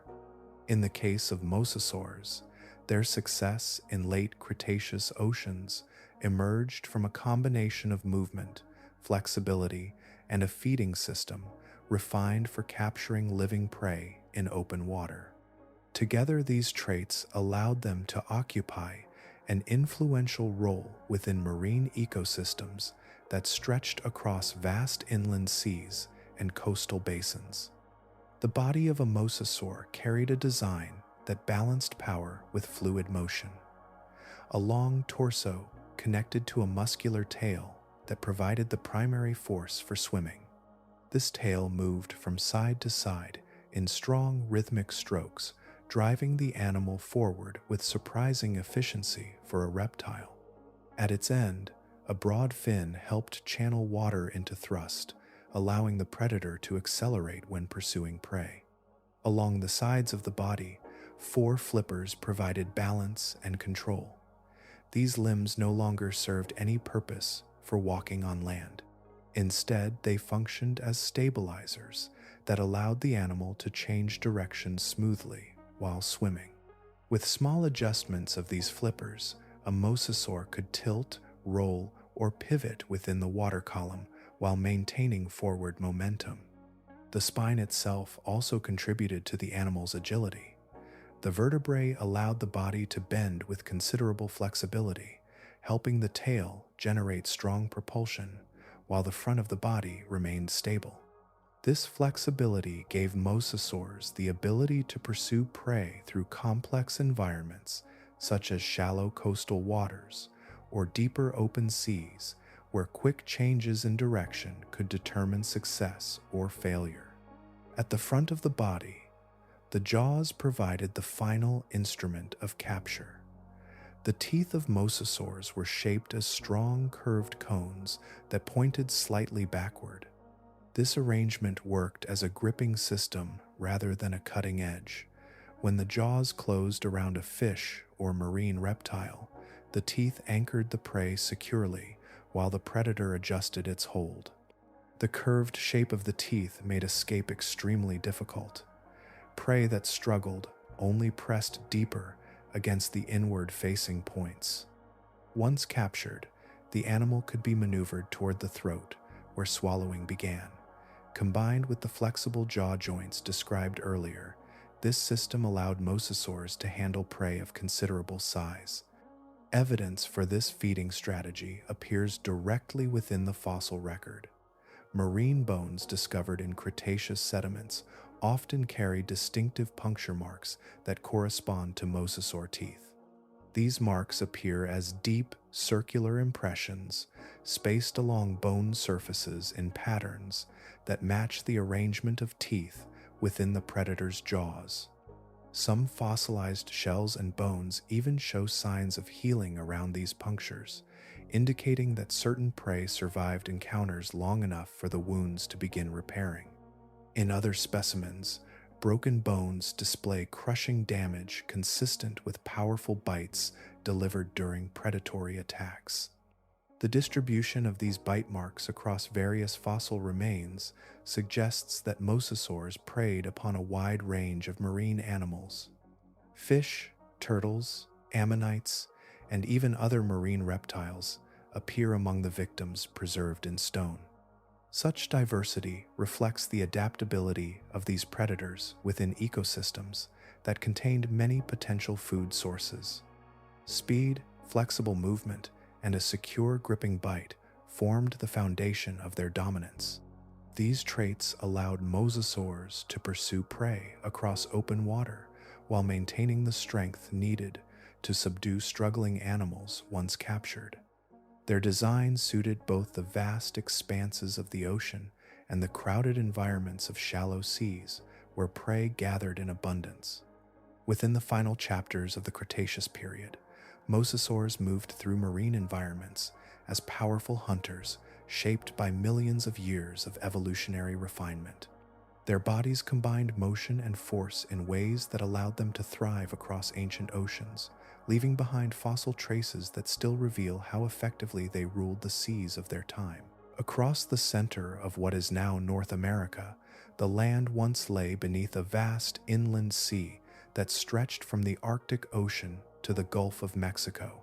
During the late Cretaceous period, this body of water divided the continent into two long landmasses, creating an immense marine corridor known today as the Western Interior Seaway, where wheat fields and open plains now spread across the horizon. Warm ocean water once moved slowly over a submerged landscape. The seaway was shallow across much of its length, yet it covered an enormous area. Sunlight penetrated deeply into the water, nourishing plankton and supporting rich marine ecosystems. Coastal margins formed where the water met distant shorelines, while the central channel reached greater depths where larger predators patrolled the open sea. Currents carried nutrients through the basin, encouraging the growth of countless marine organisms that formed the foundation of complex food chains. Within this inland ocean swam a remarkable variety of animals. Schools of fish moved through the water column, feeding on smaller organisms suspended in the currents. Ammonites drifted in graceful spirals through the sea, their coiled shells providing buoyancy as they navigated the underwater world. Sharks cruised through the same waters, guided by senses finely tuned to detect motion and vibration. Among these inhabitants were the formidable marine reptiles that had come to dominate late Cretaceous seas. Mosasaurs moved through the seaway with powerful tails and flexible bodies, pursuing prey through both shallow and deeper regions. Their presence made the inland ocean a place where large predators were never far from potential prey. Fossil remains of mosasaurs appear frequently in sediments that once formed the seafloor of this ancient sea. Other reptiles shared the same environment. Long-necked plesiosaurs glided through the water using coordinated strokes of their flippers, their slender necks extending toward passing fish. Though their bodies differed greatly from mosasaurs, They occupied overlapping habitats within the seaway. Together, these predators added further complexity to marine food webs already populated by fish and sharks. The western interior seaway also served as a pathway connecting distant marine regions. Water flowing through this corridor allowed species from northern and southern oceans to mix and spread across new habitats. Over time, the seaway became a biological highway where marine life moved freely between environments separated by thousands of kilometers. Evidence of this ancient ocean now appears in the rocks of states such as Kansas, South Dakota, and Colorado. Fossilized bones of marine reptiles, fish, and ammonites have been discovered in sediments that formed beneath the seaway's waters. These discoveries sometimes emerge unexpectedly in regions far from any modern coastline, reminding us that the geography of Earth has changed dramatically over millions of years. The conditions within the seaway created ideal environments for predators. Warm temperatures supported abundant marine life, while the relatively shallow depths allowed sunlight to reach plankton-rich waters. With food available across many layers of the ecosystem, hunters found plentiful opportunities to feed. Large predators therefore thrived in this inland ocean. Mosasaurs pursued fish and other reptiles, while sharks moved among schools of smaller animals. Even fast-swimming fish, such as Xiphactinus, likely traveled through portions of the seaway, contributing to the diversity of marine hunters. As sediments accumulated on the seafloor, the remains of these animals gradually settled into layers of mud and sand. Over time, those sediments hardened into rock, preserving a record of life within this ancient inland ocean. Today, those fossils reveal that the quiet plains of North America once lay beneath a sea filled with powerful predators moving through warm Cretaceous waters. The story of ancient oceans changed abruptly near the end of the Cretaceous period. For millions of years, marine ecosystems had supported vast communities of predators, fish, and drifting life that filled inland seas and open oceans. Yet, within a short span of geological time, many of these creatures vanished. The event that marked this turning point occurred approximately 66 million years ago, when a large asteroid struck the Earth. The impact site lies beneath what is now the Yucatan Peninsula of Mexico. Evidence preserved in rock layers around the world reveals that the asteroid measured several kilometers across. When it collided with the planet, the energy released equaled billions of nuclear explosions. The immediate effects reshaped landscapes near the impact zone, sending shockwaves through the crust and triggering enormous tsunamis that raced outward across surrounding seas. Debris thrown into the atmosphere traveled around the planet within days. Fine particles of dust and vaporized rock spread high into the upper air, forming a dense layer that blocked sunlight from reaching Earth's surface. For a time, the sky dimmed dramatically as sunlight struggled to penetrate the thick clouds of debris. The oceans felt these changes quickly. Marine ecosystems depended heavily on plankton that required sunlight to grow in surface waters. As darkness spread across the planet, the productivity of these microscopic organisms declined.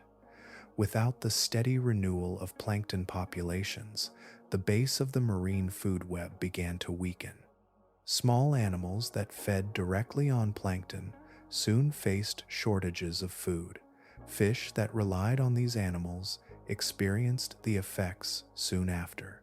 With each step upward through the food chain, the disruption became more severe. Predators that required steady supplies of prey found the ecosystem around them changing in ways that made survival increasingly difficult. Inland seas, such as the western interior seaway, had already begun to shrink due to shifting sea levels near the end of the Cretaceous period. As coastlines changed and shallow waters retreated, many marine habitats became fragmented. The asteroid impact intensified these stresses, pushing already vulnerable ecosystems beyond their limits. Marine reptiles that had dominated Cretaceous waters proved especially vulnerable to these rapid changes. Mosasaurs, which had thrived as powerful hunters in open oceans and inland seas, depended on stable food chains to sustain their large bodies. When populations of fish and other prey declined, these predators faced a sudden loss of the resources they required. Other marine reptiles experienced similar pressures. Long-necked plesiosaurs and additional specialized predators also disappeared from the fossil record around this time. Their extinction marked the end of a long era in which reptiles had ruled many ocean environments. The collapse of marine ecosystems did not happen everywhere at exactly the same moment, yet the pattern appears clearly in fossil layers across the world. Above the boundary, marking the end of the Cretaceous period, the bones of mosasaurs and many other marine reptiles no longer appear. Their long presence in ancient oceans ended abruptly within this geological horizon. Despite these losses, life in the oceans did not disappear entirely. Many smaller fish, sharks, and invertebrates survived the crisis. Their resilience allowed marine ecosystems to recover gradually over millions of years. The disappearance of dominant predators created ecological spaces that new species would eventually fill. The asteroid impact, therefore, represents both an ending and a transition in the history of ocean life. The great marine reptiles that once ruled late Cretaceous seas vanished, leaving behind fossils that record their long dominance. In the quiet layers of rock formed after the event, a different chapter of marine evolution begins to unfold.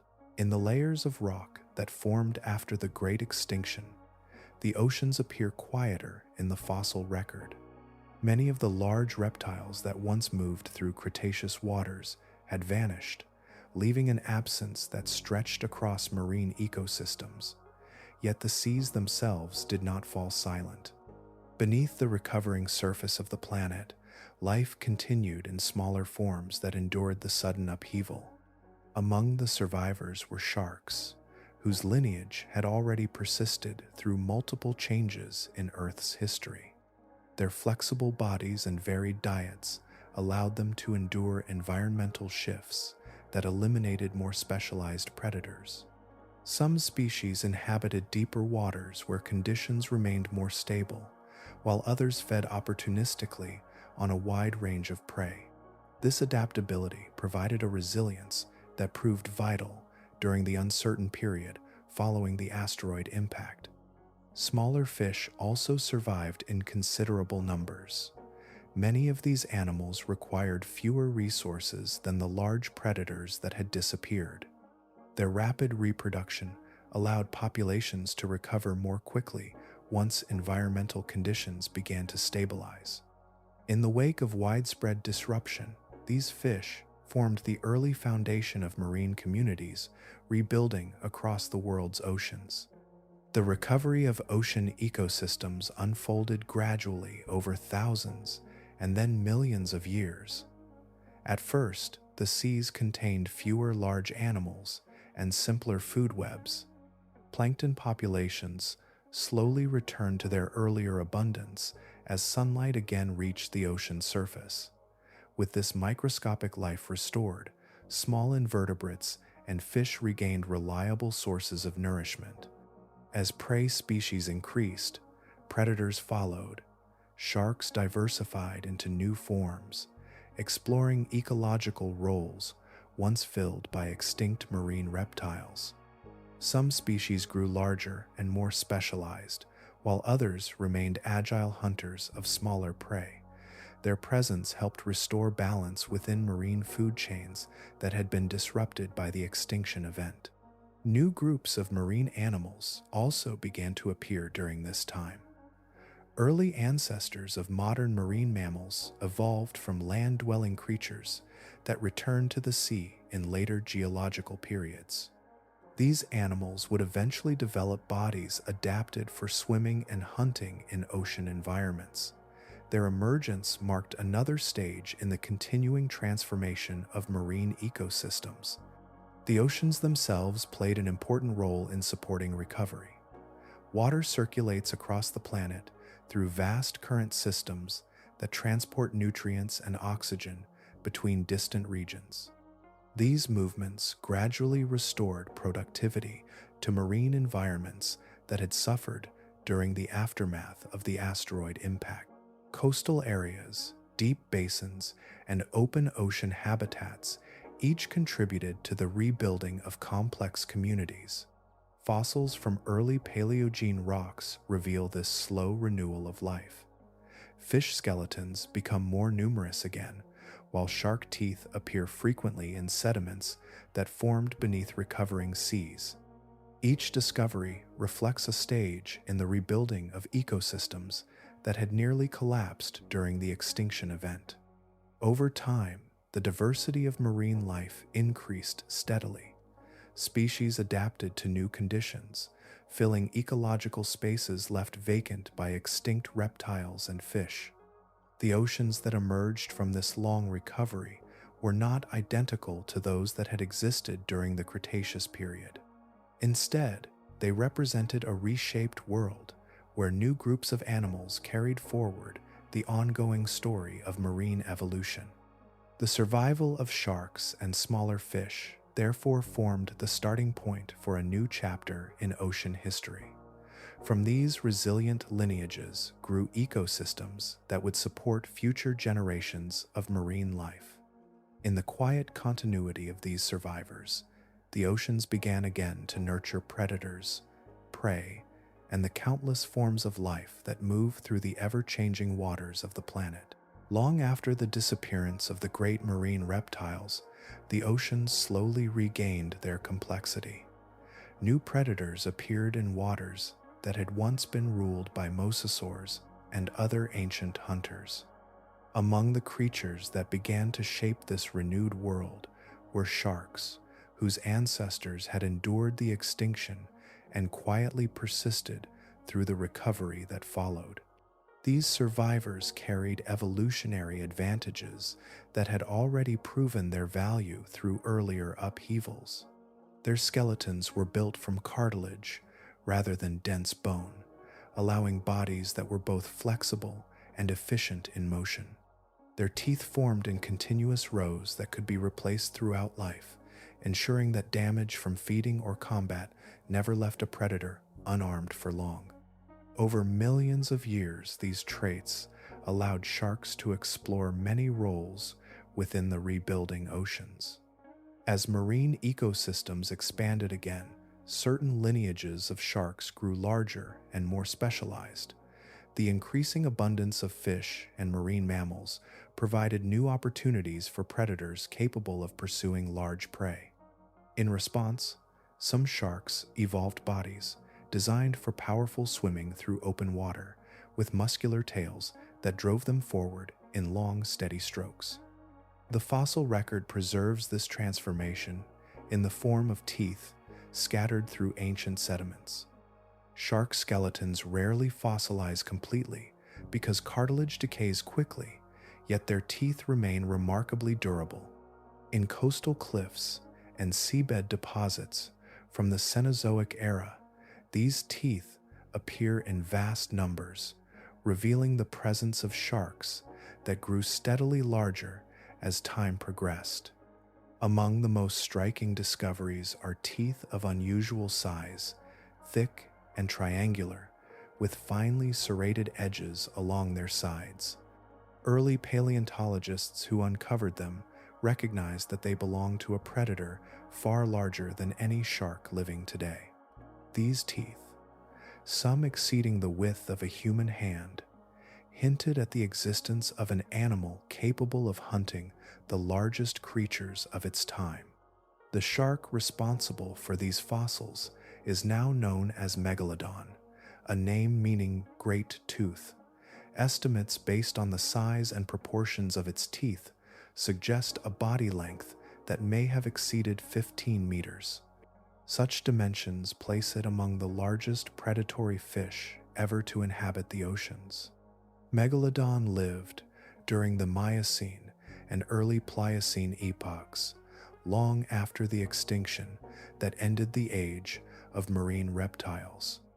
By this time, the oceans supported thriving populations of marine mammals, including early whales and large seals. These animals provided a rich source of energy for predators capable of capturing them. The teeth of Megalodon were shaped for cutting through flesh with remarkable efficiency. Their broad triangular form and serrated edges resemble oversized versions of the teeth found in modern great white sharks.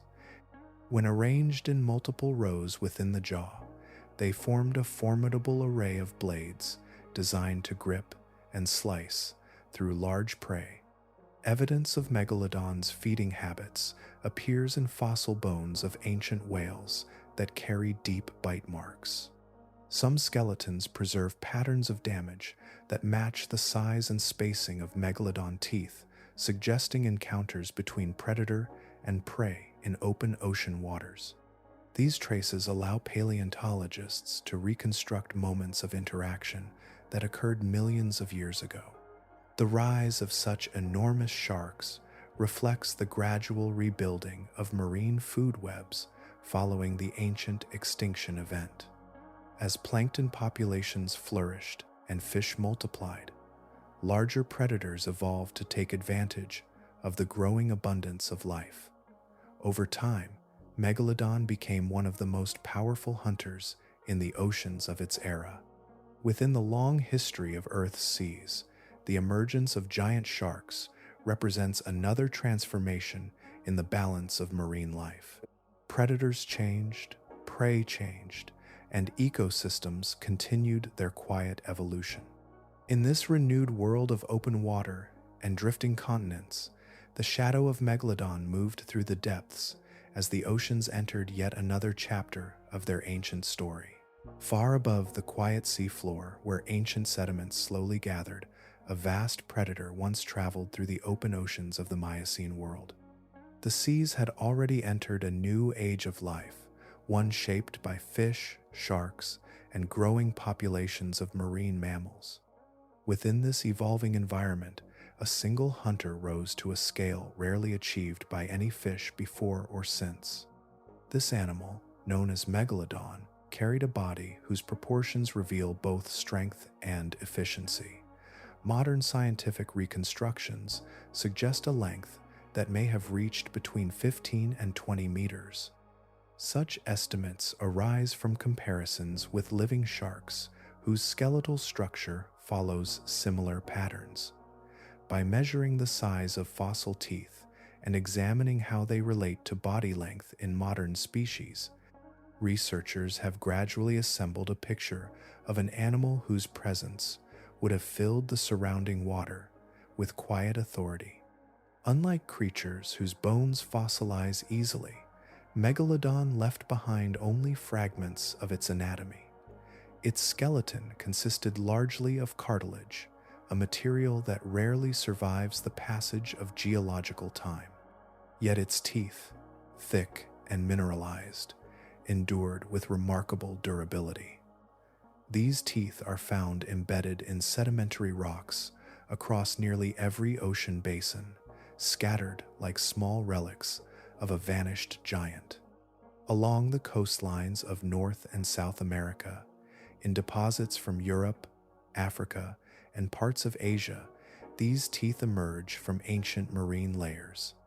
Each discovery offers a silent confirmation that Megalodon once ranged widely through the world's seas.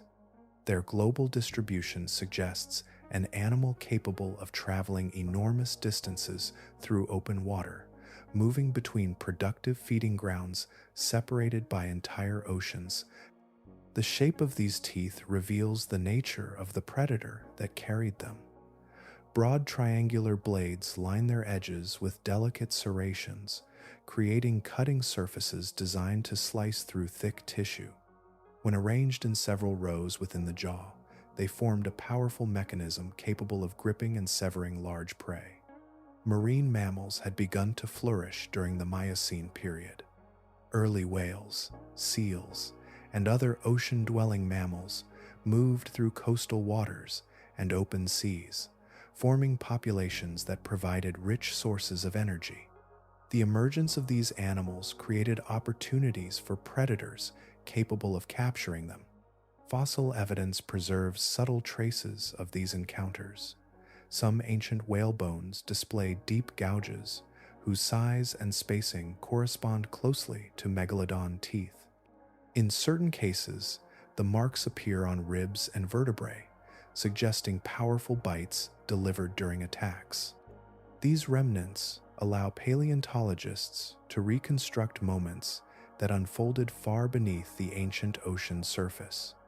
The hunting strategies of such a predator likely relied on both power and precision. A shark of this size could generate immense force through its muscular tail, propelling its body forward with controlled bursts of speed. Its jaws, lined with rows of cutting teeth, could seize prey and remove large sections of flesh in a single motion. Through repeated bites, even large marine mammals could be subdued. Young megalodons may have inhabited warmer coastal areas where smaller prey were abundant. These shallow regions would have provided safe environments in which juveniles could grow before venturing into deeper waters. Fossil sites containing clusters of smaller megalodon teeth hint at such nurseries, places where the early lives of these predators unfolded. Across millions of years, Megalodon moved through oceans that stretched across a planet still reshaping itself. Continents continued their slow drift, currents shifted, and marine ecosystems evolved alongside them. Through these changing conditions, the great shark maintained its position near the top of the food chain. The scattered teeth resting in stone today form the enduring record of this vast predator. Each one carries the outline of an animal that once ruled enormous territories of the ocean. In the long unfolding history of marine life, Megalodon stands as one of the most powerful hunters ever to inhabit the restless waters of Earth's seas. Water carries weight differently than air or land. Within the vast body of the ocean, mass becomes less restrictive, lifted gently by buoyancy that supports living forms, regardless of their size. A creature moving through seawater does not bear its full weight upon bones or limbs. Instead, the surrounding water distributes that burden, allowing bodies to grow far larger than many terrestrial animals could ever sustain. This physical property of the sea has quietly shaped the evolution of marine predators for hundreds of millions of years.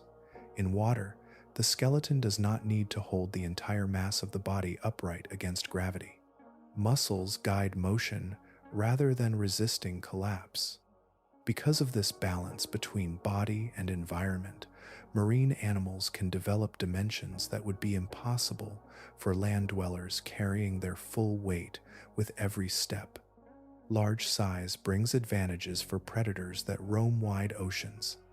A greater body length allows stronger muscles and larger tails that push against water with powerful strokes. Speed and endurance increase together, enabling hunters to travel long distances while searching for prey scattered across immense spaces.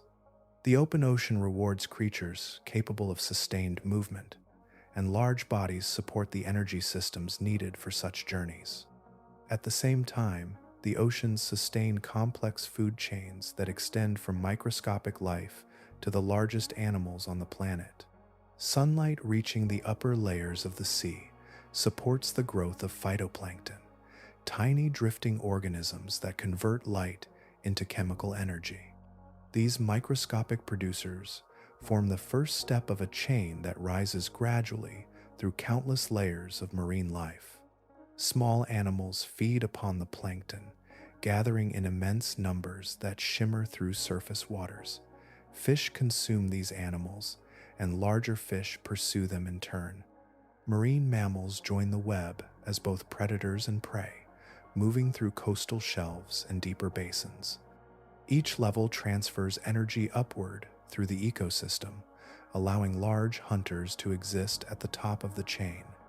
In regions where currents bring nutrients from the depths, plankton flourish in dense blooms that nourish entire communities of marine life. These productive waters support large populations of fish and mammals, creating feeding grounds where powerful predators can thrive. The ocean, though vast and often quiet, concentrates life in areas where currents and temperature patterns sustain abundant food. Migration adds another dimension to this system. Many marine animals travel enormous distances across the ocean, following seasonal patterns of food and temperature. Schools of fish move between spawning grounds and feeding zones. Marine mammals undertake migrations that span entire ocean basins, linking distant ecosystems through their journeys. Predators capable of long-range movement can follow these migrations, traveling along routes that stretch across continents of water. Their bodies, shaped by evolution for efficient swimming, allow them to cross these distances while conserving energy.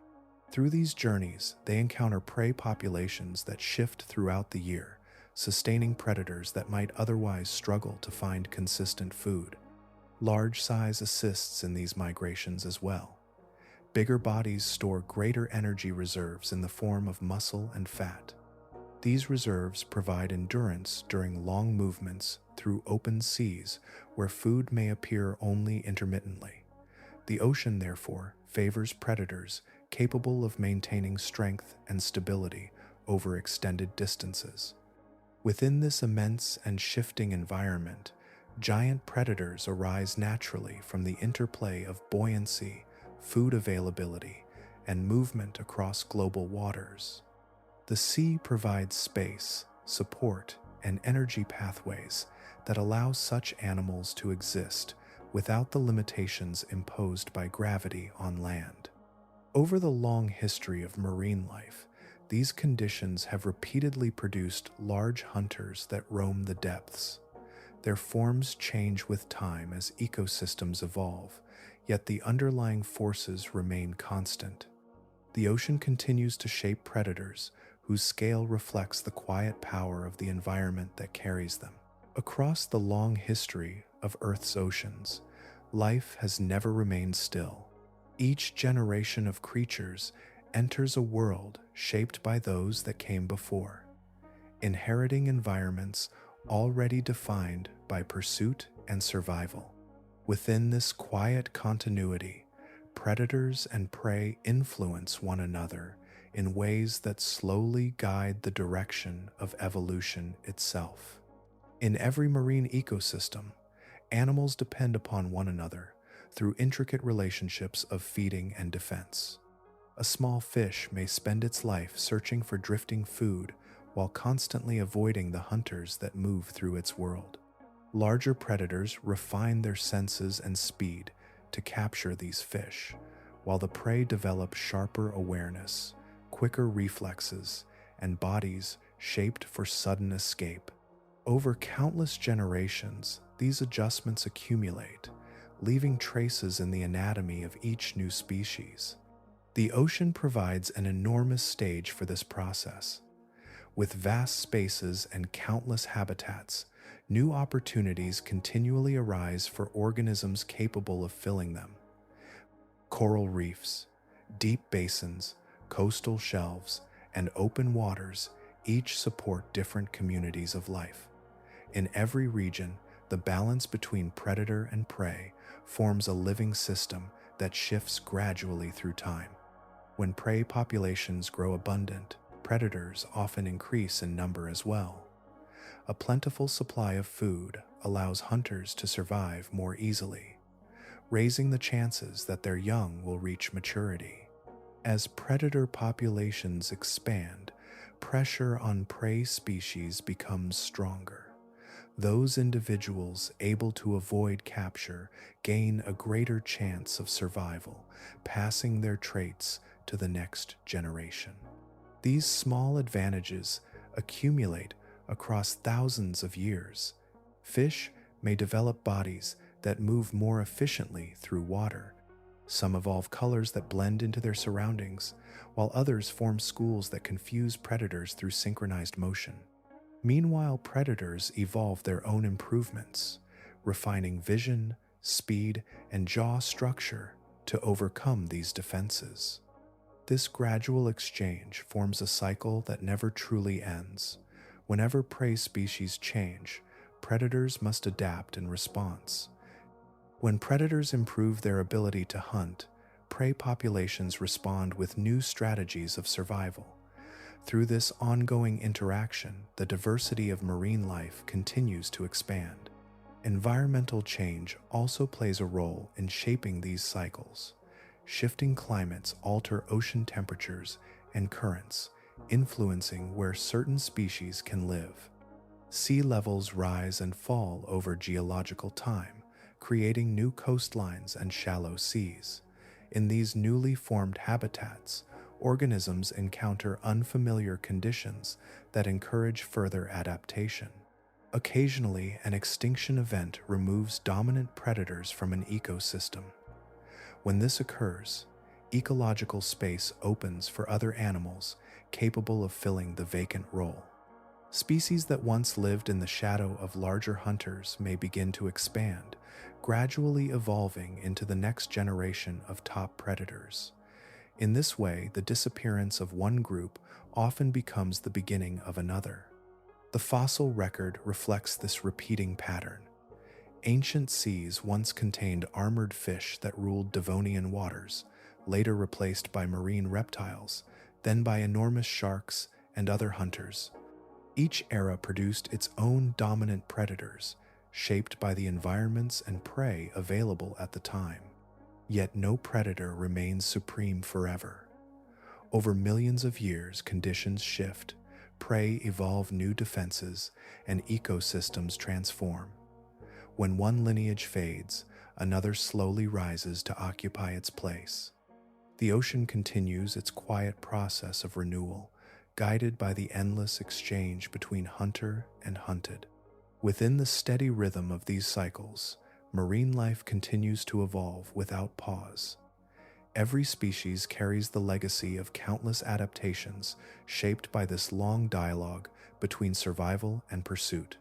Beneath the surface of the modern ocean, the same ancient process continues, shaping future predators that will emerge from the silent depths of time.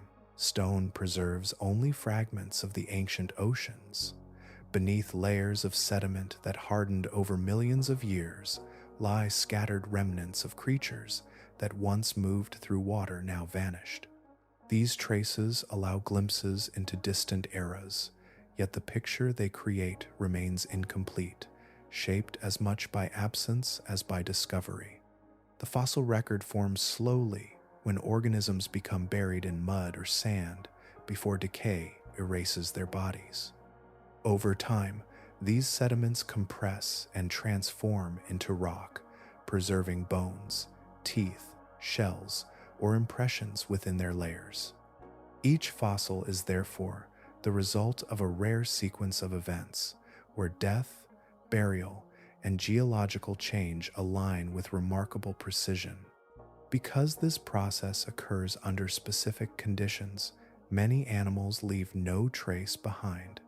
Creatures composed largely of soft tissue dissolve quickly in seawater or are consumed by scavengers before burial can occur. Their bodies vanish long before sediments can seal them away from the passage of time. The oceans contain countless organisms whose delicate structures rarely survive fossilization. Jellyfish, squid, and many other soft-bodied animals drift through modern seas in enormous numbers, yet their presence in ancient sediments is extremely limited. When impressions of such creatures do appear in rock, they often consist of faint outlines preserved under unusual circumstances where fine sediment captured their form before it faded. This imbalance means that the fossil record favors certain groups of animals over others. Creatures with hard skeletons or durable shells leave far more evidence of their existence. Fish teeth, armored plates, and thick bones persist through geological ages, while softer tissues disappear. As a result, the preserved record reflects a world dominated by those organisms whose bodies could endure burial and mineralization. Even among animals with strong skeletons, preservation remains uncertain. Ocean currents may scatter remains across the seafloor, preventing complete skeletons from settling in one place. Scavengers can break apart carcasses before sediments cover them. Chemical conditions in the surrounding water may dissolve bone before fossilization begins. For this reason, paleontologists often reconstruct entire species from surprisingly small fragments. A single tooth or section of jaw may provide the first evidence of a predator that once inhabited ancient seas. By comparing these fragments with known species and studying patterns of anatomy, researchers gradually assemble a picture of creatures that no longer exist. Yet, these reconstructions inevitably contain uncertainty. The behavior of extinct animals rarely fossilizes directly. How a predator pursued its prey, how it interacted with others of its kind, or how it navigated its environment often remains beyond the reach of preserved stone. Scientists infer these aspects through careful comparison with living animals whose habits can be observed. Even the environments themselves may remain partially hidden. Ancient shorelines shift over millions of years as continents drift and sea levels change. Sediments that once formed on the ocean floor may now lie deep beneath mountains or remain buried beneath modern seas. Entire ecosystems may still rest undiscovered within layers of rock that have yet to be exposed. Despite these limitations, each fossil discovery contributes another piece to the long story of life in the oceans. When new specimens appear, they sometimes reshape earlier interpretations, revealing unexpected connections between species or altering estimates of size and structure. The fossil record, therefore, continues to evolve as knowledge grows. Within this quiet dialogue between stone and science, the ancient oceans reveal themselves slowly. What remains preserved provides valuable glimpses into the past, yet vast portions of that world remain unseen. The creatures that left no trace still drift beyond the reach of geology, their existence known only through the spaces they left behind in the enduring record of Earth's seas. The modern ocean appears familiar to those who watch its waves or travel across its surface, yet beneath that shifting skin lies a lineage stretching deep into geological time. Creatures moving through today's seas carry anatomical traces shaped by ancient worlds that vanished long before humans arrived. Each fin, jaw, and flipper reflects countless generations that adapted gradually as oceans changed around them. Among the most visible heirs to this history are sharks. Their bodies glide through modern waters with a form that would not seem entirely unfamiliar in distant prehistoric seas. The basic design of these predators, streamlined shape, powerful tail, rows of replaceable teeth, emerged hundreds of millions of years ago. Through extinctions, shifting continents, and changing climates, this structure proved remarkably resilient. Modern species such as great whites, makos, and hammerheads display variations on the same ancient blueprint. Their cartilage skeletons allow efficient movement, while sensitive organs along their skin detect subtle vibrations in surrounding water. These traits did not appear suddenly. They developed gradually through long chains of ancestry that stretch back toward the earliest sharks swimming through Paleozoic oceans. Whales represent another continuation of the ocean's evolving story, though their path followed a very different direction. Unlike sharks, Whales began as land-dwelling mammals, whose distant ancestors walked across ancient landscapes. Over millions of years, some of these animals returned to the sea, transforming their limbs into flippers and reshaping their bodies for life in open water. Despite their different origins, whales share ecological connections with earlier marine giants. Large baleen whales feed on dense swarms of plankton and small crustaceans, drawing nourishment from the same microscopic productivity that supported enormous animals in ancient seas. Their size reflects the same environmental conditions that allowed earlier creatures to grow to extraordinary proportion. Predatory whales also reveal echoes of older ocean hunters. Orcas move through the sea with intelligence and coordination, pursuing fish and marine mammals across wide territories. Their role within marine ecosystems mirrors patterns that appeared repeatedly throughout the long history of ocean predators. These modern animals exist within ecosystems shaped by processes that have operated for hundreds of millions of years. Ocean currents still carry nutrients across vast distances, sustaining plankton that drift through sunlit surface waters. Fish gather where food becomes abundant, forming the living bridges between microscopic life and larger predators. The structure of marine food webs, therefore, retains remarkable continuity with ancient systems. Small organisms transform sunlight into energy. Fish and invertebrates consume that energy, and larger animals rise above them within the chain of predation. Although species change through time, the fundamental relationships between these levels remain consistent. Coral reefs, coastal shallows, and open ocean basins continue to provide diverse habitats for marine life. Each region hosts its own communities, shaped by temperature, depth, and currents that move slowly across the globe.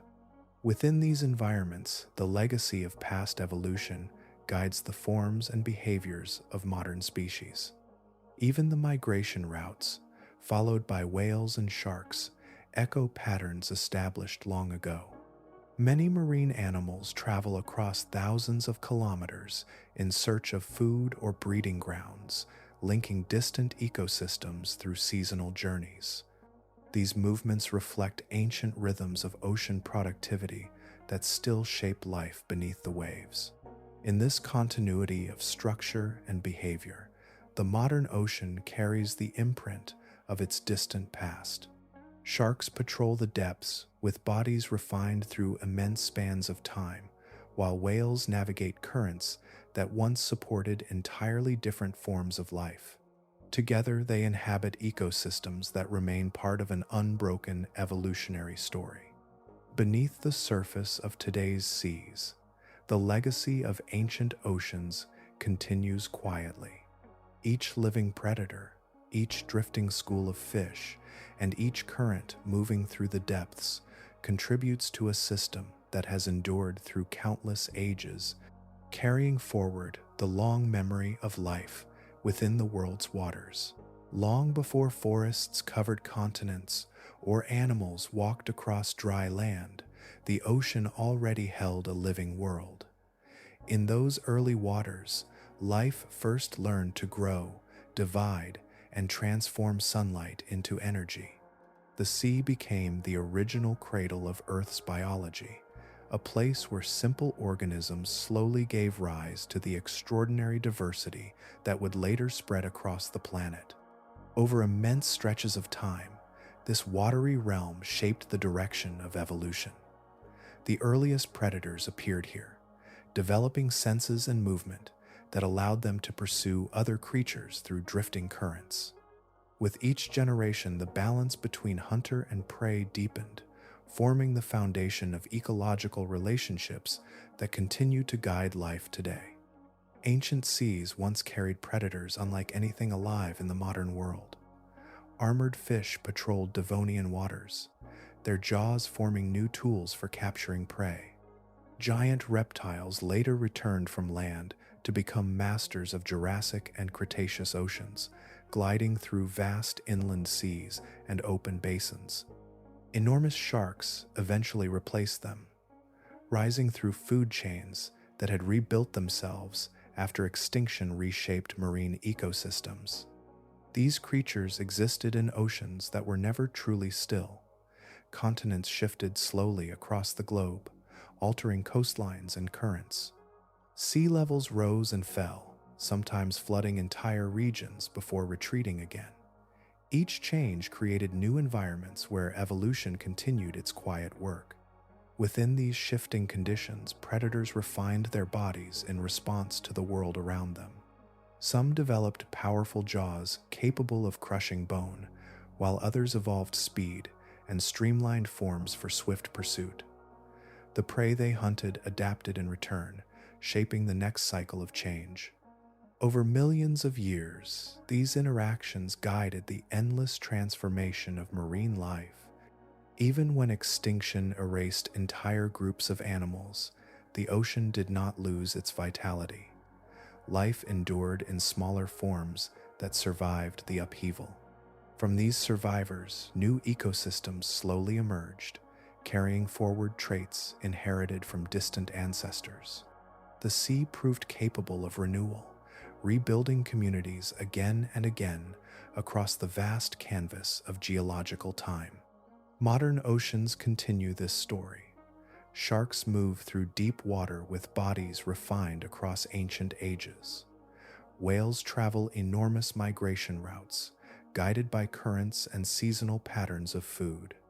Schools of fish flash through sunlight near the surface, while deep below them unfamiliar creatures inhabit cold darkness that sunlight never reaches. Despite centuries of exploration, much of this world remains unseen. The deep ocean covers enormous regions where pressure, darkness, and distance limit human observation. Submersibles and remote vehicles have revealed strange animals living near hydrothermal vents and across abyssal plains, yet these discoveries represent only a fraction of what exists beneath the surface. The sea, therefore, remains a place of enduring mystery. Fossils reveal the outlines of creatures that once dominated ancient waters, but living oceans still contain forms of life whose roles within ecosystems are only beginning to be understood. Each expedition into deeper regions expands knowledge while also revealing how much remains hidden. Throughout Earth's history, the ocean has acted as both witness and architect of evolution. It nurtured the earliest organisms, supported vast predators, and preserved fragments of their existence within layers of stone. The waves visible today conceal a history that stretches far beyond human memory, a record written across sediments and fossils, resting quietly below. Within that immense timeline, the ocean continues to move with patient rhythm.